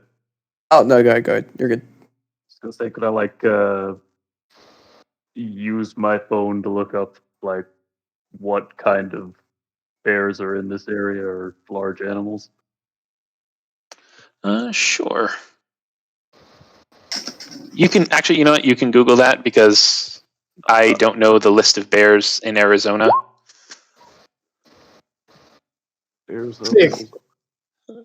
Terrence quite literally has to go Googling. Yeah. All right. He's typing like an old man. It'll take a little bit. All right. While he's doing that, Rachel, you're up. What would you like to do while they're doing this?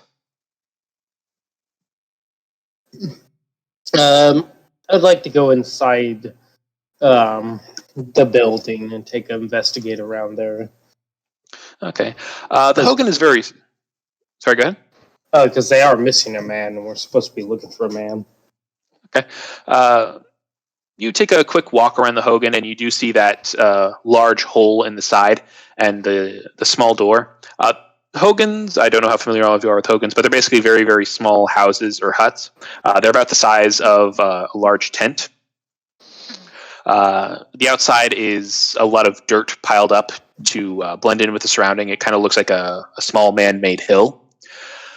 And as you walk inside, you notice that the inside is actually hexagonal, made out of wooden poles, interlocking wooden poles in a hexagonal pattern.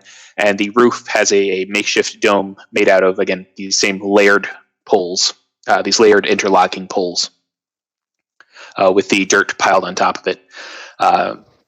Inside, you see a little bit of blood, not a lot. You also find the missing engine to the truck inside. The fan on the engine is cracked and misshapen. You see a few speckles of blood on the interior on the floor. It's a dirt floor of the Hogan. Other than that, there's not a lot in here. It's completely empty except for the blood in the engine and the hole in the wall, and the remnants from the hole in the wall. Interesting. The blood can be assumed to be from thing. I'm going to take a closer look at the engine and see if there's any like marks on the engine besides it just being cracked. All right, make me an investigation check. Also, funny enough, only black bears live in Arizona. Hey, we've got our prime suspect. All right, 16. As you take a look at the engine itself, at what would be the bottom of the engine had it, been in a vehicle like it should be, you notice several puncture marks, several light scratches. Make me a nature check. All right.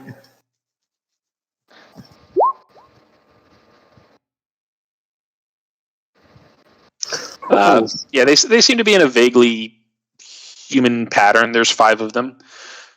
They seem to be scratches on the bottom, almost like something reached in and grabbed it. But you can't tell exactly what. Actually, no. You know what? I'll say do nature with advantage. All right.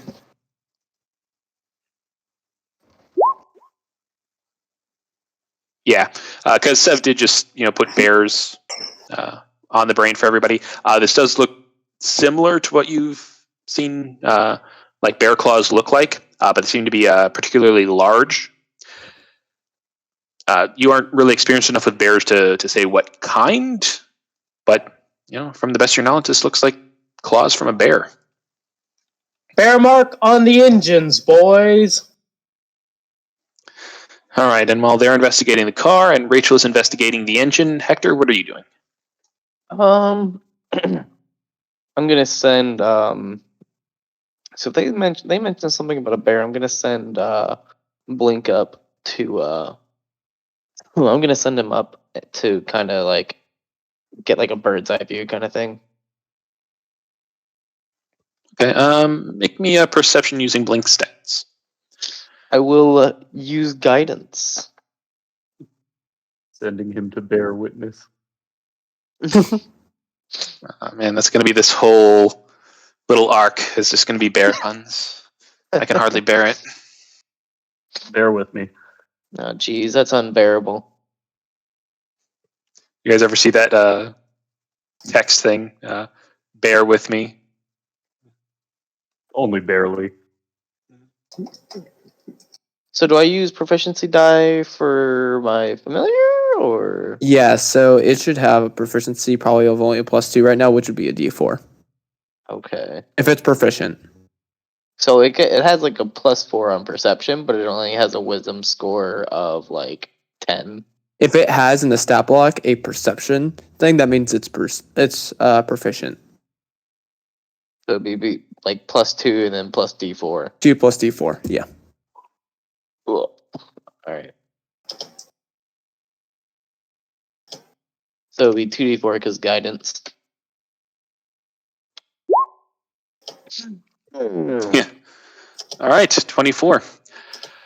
As you bring Blink out of his, or her, or its interdimensional bubble, it comes out and it looks around. It sees the cars and the carnage. It sees the patch of blood on the ground, currently hidden behind the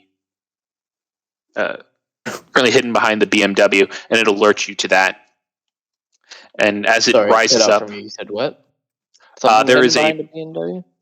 Yes, a patch of blood on the ground, a large patch of blood on the ground hidden behind the BMW. As it continues to kind of circle and fly up and circle and kind of take a look around, it also notices the vultures circling in the distance to the west. And it also notices something else that it picks out as odd. It notices a coyote staring at all of you off in the distance, kind of half hidden behind a bush. It only really makes... It doesn't entirely know why it makes note of it, but it does. It doesn't seem to be moving very much. It's just sort of sitting there watching all of you. It's about, based on Blink's estimation, maybe 300 feet to the north of you. Dang, it's out of blast range. Damn. Okay. I'll be like, hey guys, there's some blood over here, and there's vultures in the distance, like circling, like over in that direction. I'll point towards that direction. I saw the vultures before. I figured we could check that out after we looked at all this, but you said the blood's nearby. Yeah, it's behind the BMW. I'm gonna go over there and check it out. I'll go with. All right. As the two of you head over to investigate, make me an investigation check. Either one of you, or with advantage, or both of you. I shall guidance myself. I keep forgetting that I have guidance. Oh, yes, you always use guidance.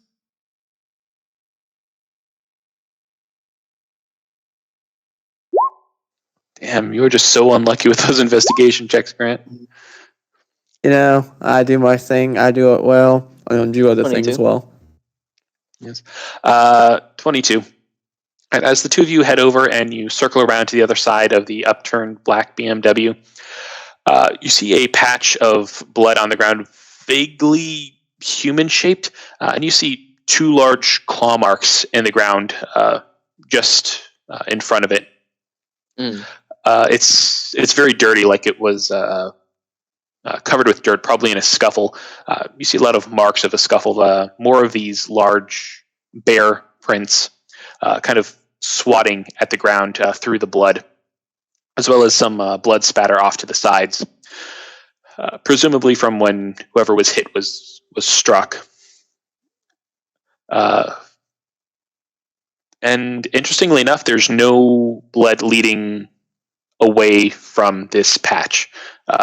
Whoever was hit with this would be very, very injured, but there doesn't seem to be any sort of blood trail leading away.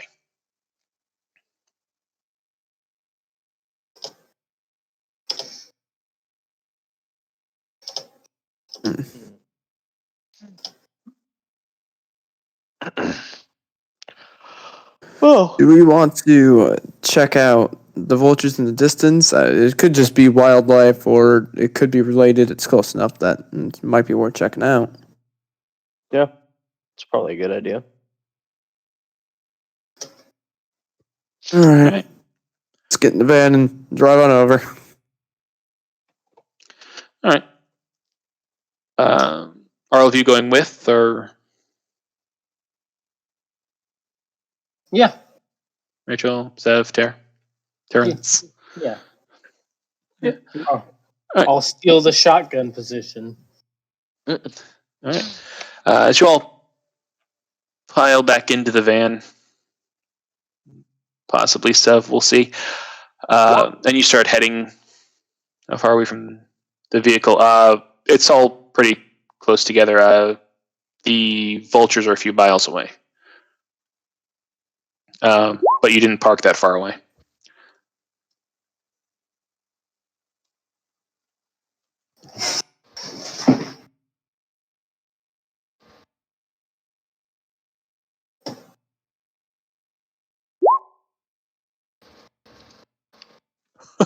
Okay, pass without a trace with the car. Modern day campaign. Okay. As you get into the back of the car, and you start the car, I'm guessing Grant, you're driving. Yeah. All right. As you start the car, you hear it. You hear the engine turn over, and you hear and then and then it turns into a silent whisper to the point that you think that maybe something is wrong with the car Oh, we don't need this right now. Come on. until you see Sev in the back, waving his hands in a magical gesture, and you've been like overseeing him on assignments enough that you're familiar with Pass Without a Trace, but this is the first time you're seeing him actually like cast it on a car. And as you look out, you see a vaguely, almost like a heat haze around the car, and you finally understand what's happening. As you put the car into gear and you start driving, with the knowledge that your vehicle is now far more stealthy than a large van realistically should be. Good.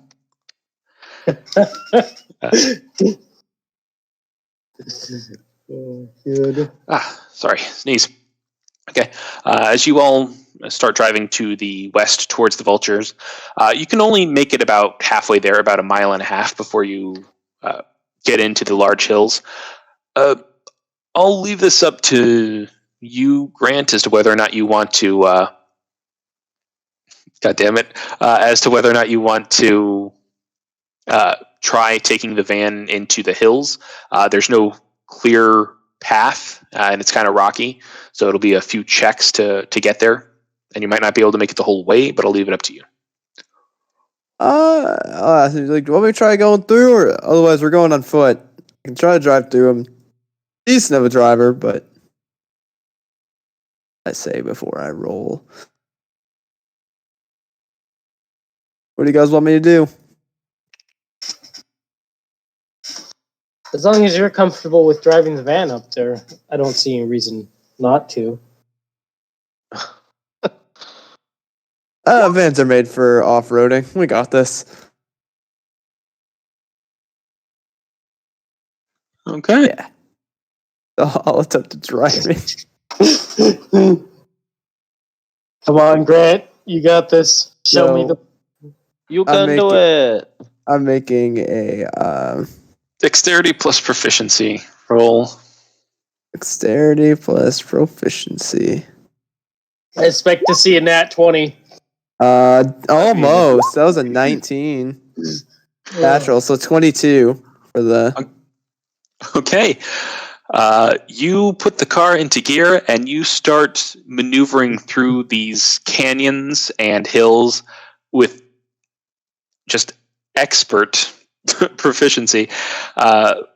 You almost get the van stuck in like this small little ditch, but then you pull this expert maneuver where you like reverse slightly and then just gun it forward, and you just kind of hop over this little ditch, and you are able to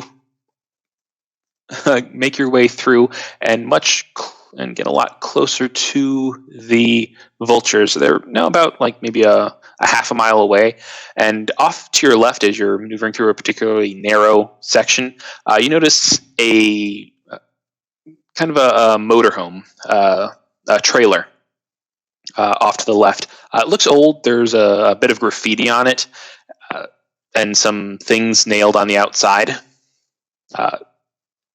If you want to investigate. Do I head vultures to head towards the boom boom boom boom towards the trailer? Which one do you guys want to do?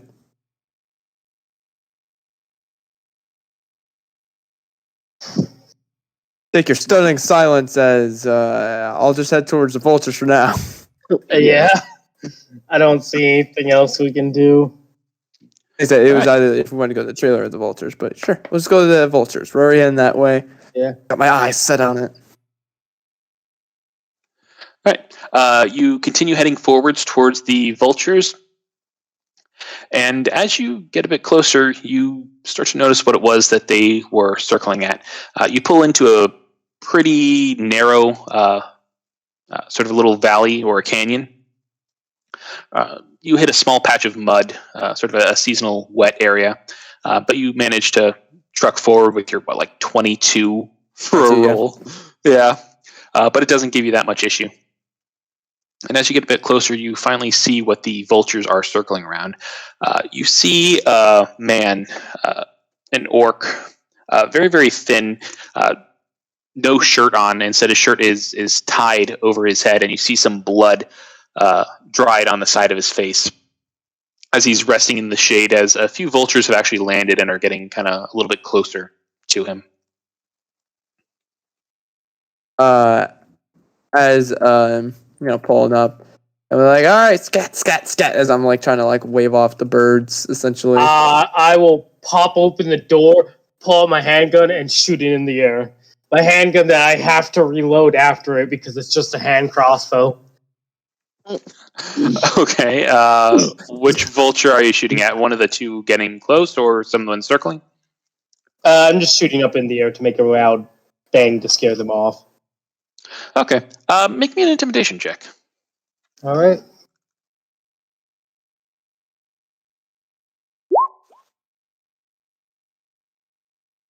No. The ones on the ground kind of jump back slightly. They look at you and they extend their wings threateningly, and then they start inching a little bit closer to this unconscious orc on the ground.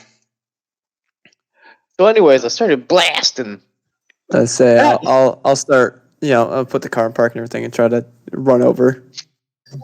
I'm gonna shoot an eldritch blast from out the car window. Oh my god.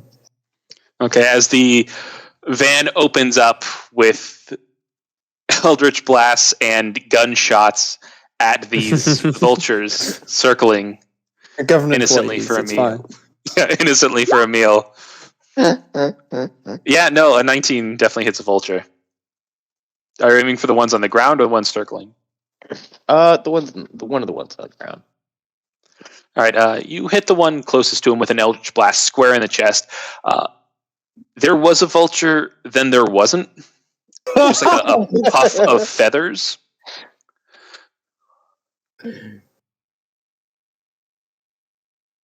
Scram, you birds! Scram! It's not yours yet! As Sev says, I could have just spoken to them. Yeah, I'm like running towards this dude. All of a sudden, like a blast of energy just flies past my head and obliterates. I'm like, Jesus! We can just shoot as I'm running up and like trying to shoo away the vulture. This the is other so one much stayed. more fun. And they're not a protected species, so it's fine. Christ. I'm Okay, just trying to shoo the other one away if it hasn't left already. Okay, the other one kind of looks up at you, and even as you get a little bit closer, it kind of starts going towards the orc, but it isn't until you get closer and like really start trying to like shoo it away that it finally and that it just gives up and flies off. The other ones are still kind of circling above, Can I order Oh. the glass? You can certainly try. Unless I just like go to like shoot it. I'm just like, huh?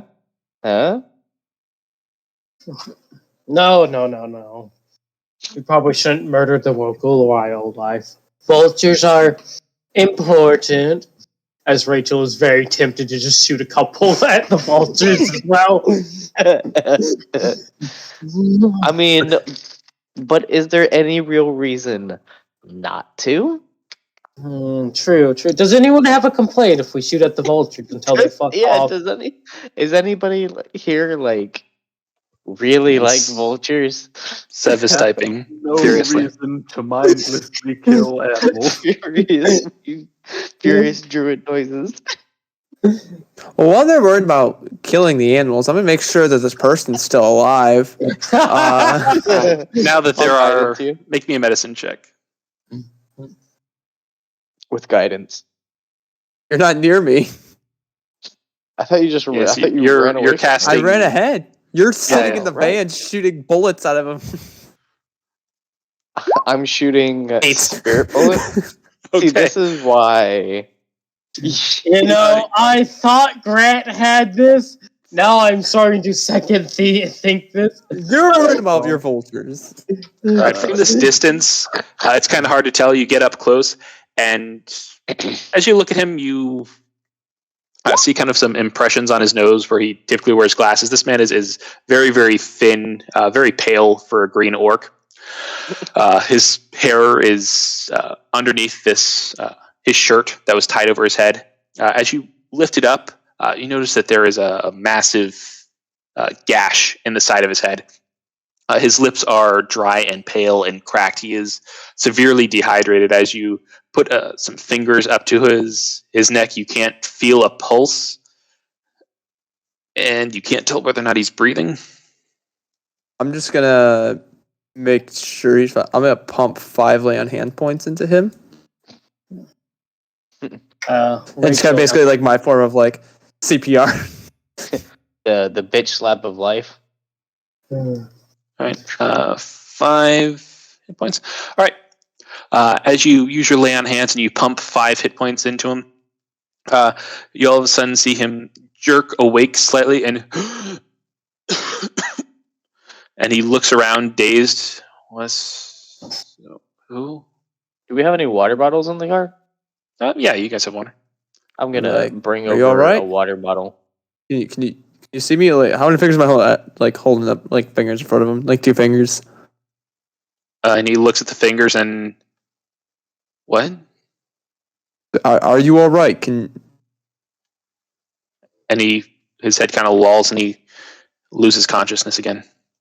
okay. I'm just gonna pick him up and fireman's carry him back to the van so I can get him out of the direct sunlight of As Arizona, because Arizona sucks. Grant approaches, I'll Fuck be like, Arizona. should we use a health potion on him? I could lend him mine. Well, we just gave him HP. I think right now he just needs to get out of the heat. He's probably got heat exhaustion probably got like major heat exhaustion at this point, and probably had a heat stroke Right. on top of being dehydrated. Yeah, so right I'm now, gonna what take he him. needs is water. Take him into the back, kind of like sit him up, like on the ground, but like sit him up and everything, and try to tend to his wounds best I can. Hector, you have the one. You have the number. The number. Take a picture of him and send it to the one dude, the druid. The druid. Oh right, yeah. I'll take a picture. I'll just like take a selfie with the dude with the orc and then send it to the druid. I'm just imagining Hector sign having a piece. Yes. You send peace sign.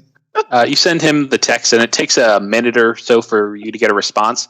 And the response is simply, "That's Gregory!" Exclamation point.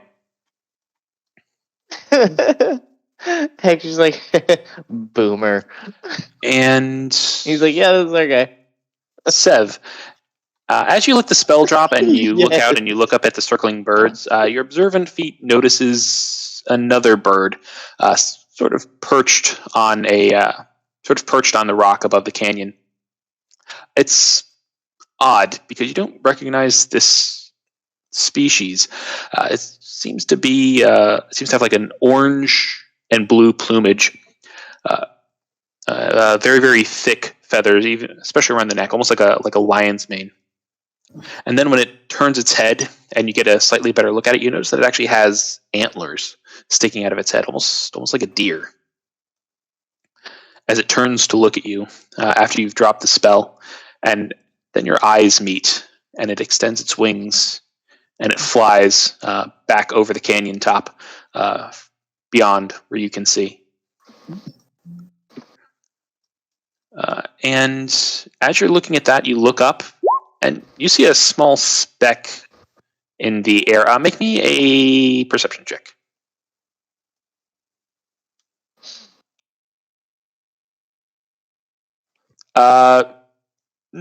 Yeah, make me a perception check, and also make me a nature check, Sev, for the what it was. Is that perception or nature?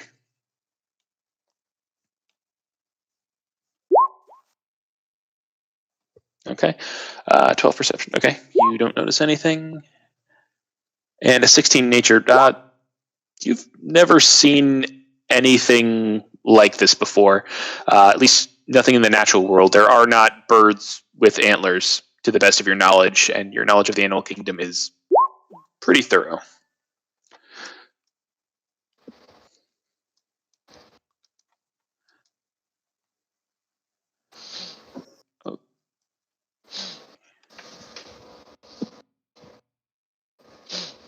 Do I see that he's looking at something?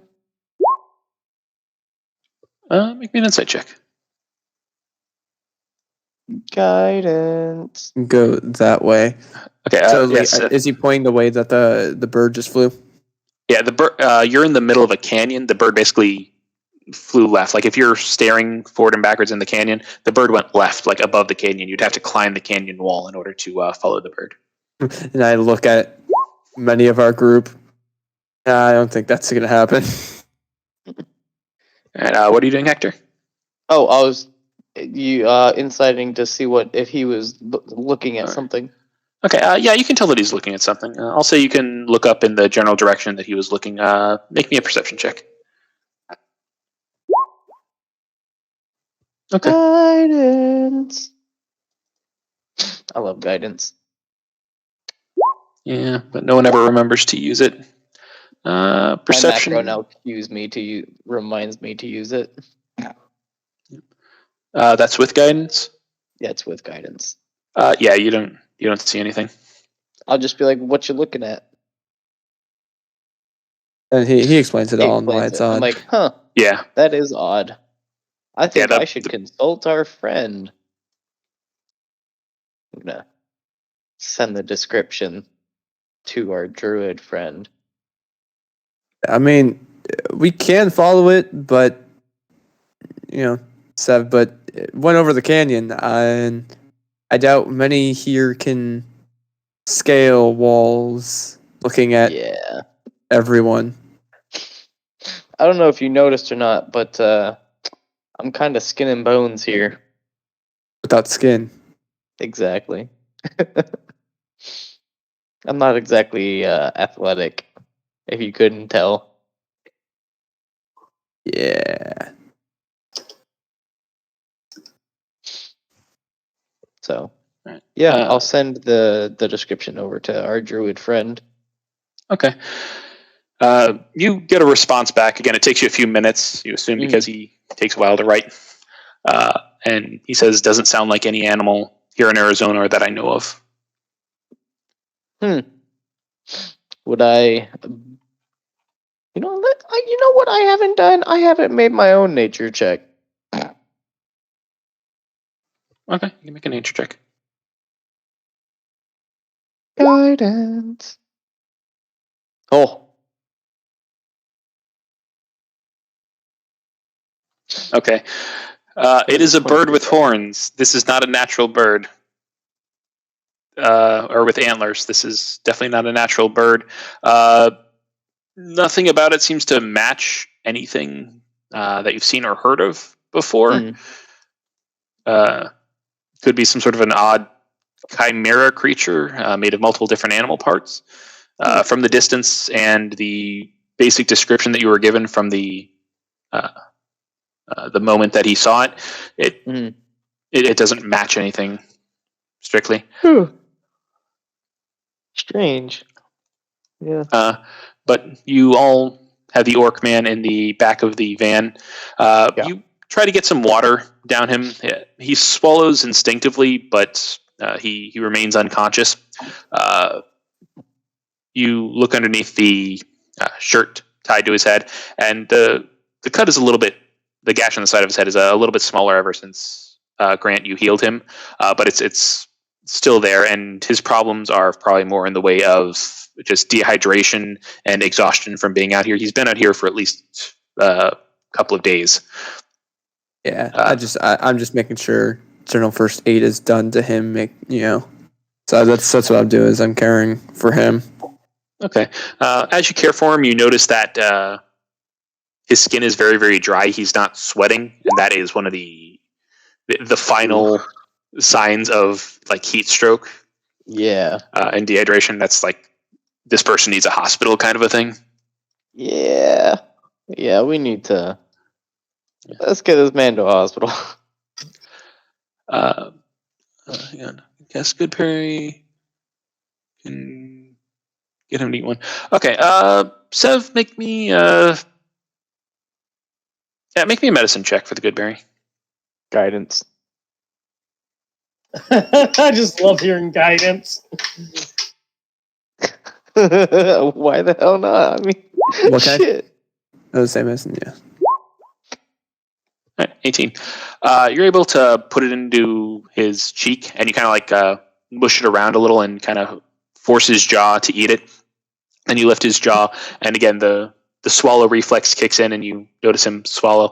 And the gash on the side of his head kind of shrinks slightly, and you notice that his face starts to get a little bit more of the natural green orcish color, and he starts to sweat a little bit, not a lot, but he does start to sweat a little bit.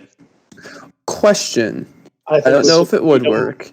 So with that lay enhance, I put the 5 in, and I can cure a disease or poison. Would curing a disease help with the heat stroke? I don't know.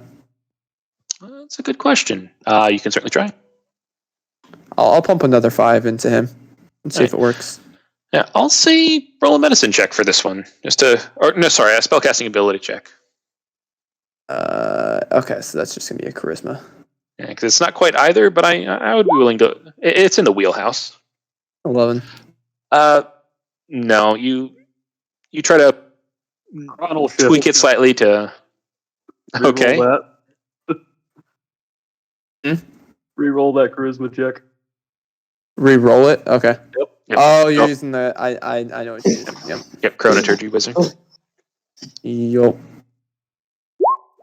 And it uses a second roll. So. You try to pump it into him, and it doesn't quite seem like it fits, and then you get this odd sense of deja vu, and this time it seems to function fine. He starts to sweat again. It against your hand, it actually feels kind of gross, but it also kind of oddly makes you happy. The heat stroke is much better now. He's still dehydrated. He's still needs some. It's not like, hey, I need immediate. Yeah, not like an immediate. If I don't get there soon, I might go. Yeah. But yeah, he's no longer basically making death saves. He is stable for the time being. As long as he gets to a hospital sometime in like the next day or so, he should be fine. Definitely take a few days of rest to get better, but he seems fine.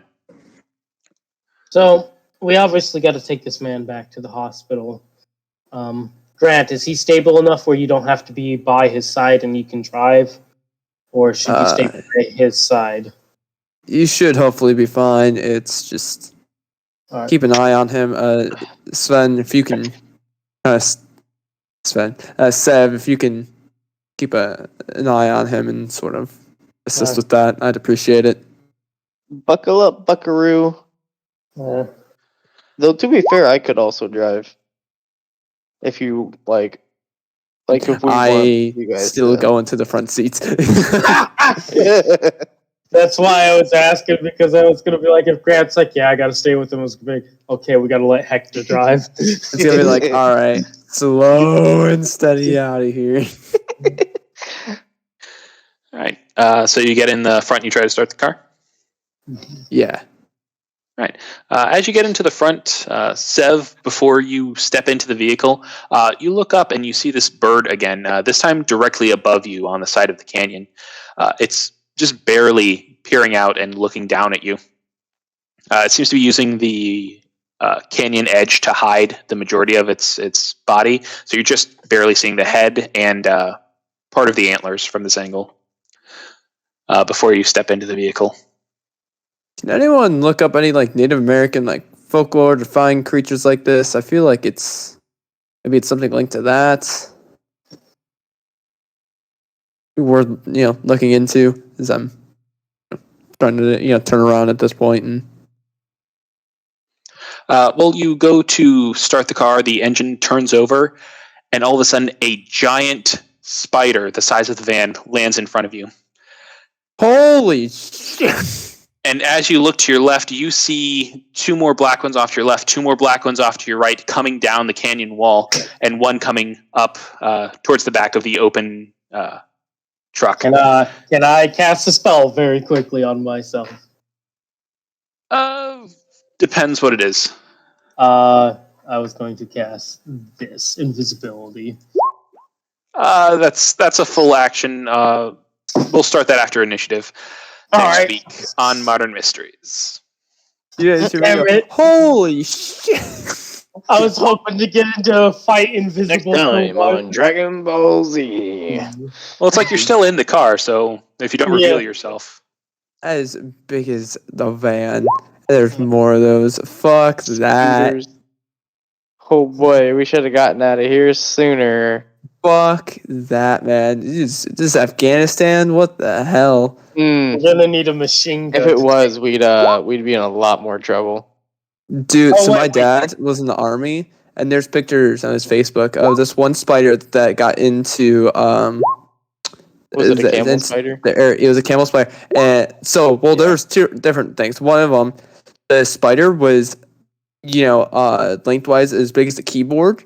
Like, short ways, but like, so it took up good size, size of like an open hand, or a little bigger, and they legitimately started beating it down with a metal bat, and it was still moving, and it was.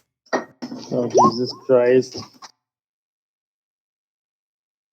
And then there's another time there was one of the guys was in the porta potty, and he's taking a crap, and he felt a little tickle, and he's it just kind of fell away, and then it kept going, and he looks and he sees a camel spider on his testicles. Oh, what the fuck is a camel spider? One of the deadliest spiders. Fucking horrifying. That's what they are. It's their type of like venom is a type that causes necrosis, and if you don't get to the hospital like immediately within the hour, like your arms starts to like the flesh starts to eat away, and amputation is almost always a thing. If you don't get to the hospital very quickly, you will die of it. And one of those was on his balls. Shit. So he comes screaming, sprinting out of the porta potty, pants down, screaming, flipping out. It was a whole thing, but like in general, it is not fun. No, thank you. Jesus Christ! that is a camel spider. Well, at least they can get massive. I thought. Oh, Yeah. good. So those ones that was on his balls. There's one spider. I'll see if I can find it on his Facebook. And post in the chat. It is enormous. It was the one that was on the keyboard that they beat with a metal bat. I just realized I'm having you guys fight a lot of animals. This is weird. It's not an intentional theme. We're committing animal cruelty. It's fine. Spiders aren't animals. They're horrible. See, it's Demons fine. from hell. No sympathy for killing bugs. See, it's fine. Be funny if someone had a pesticide spray can on them and tried to use it on these spiders. Yeah, so this camel spider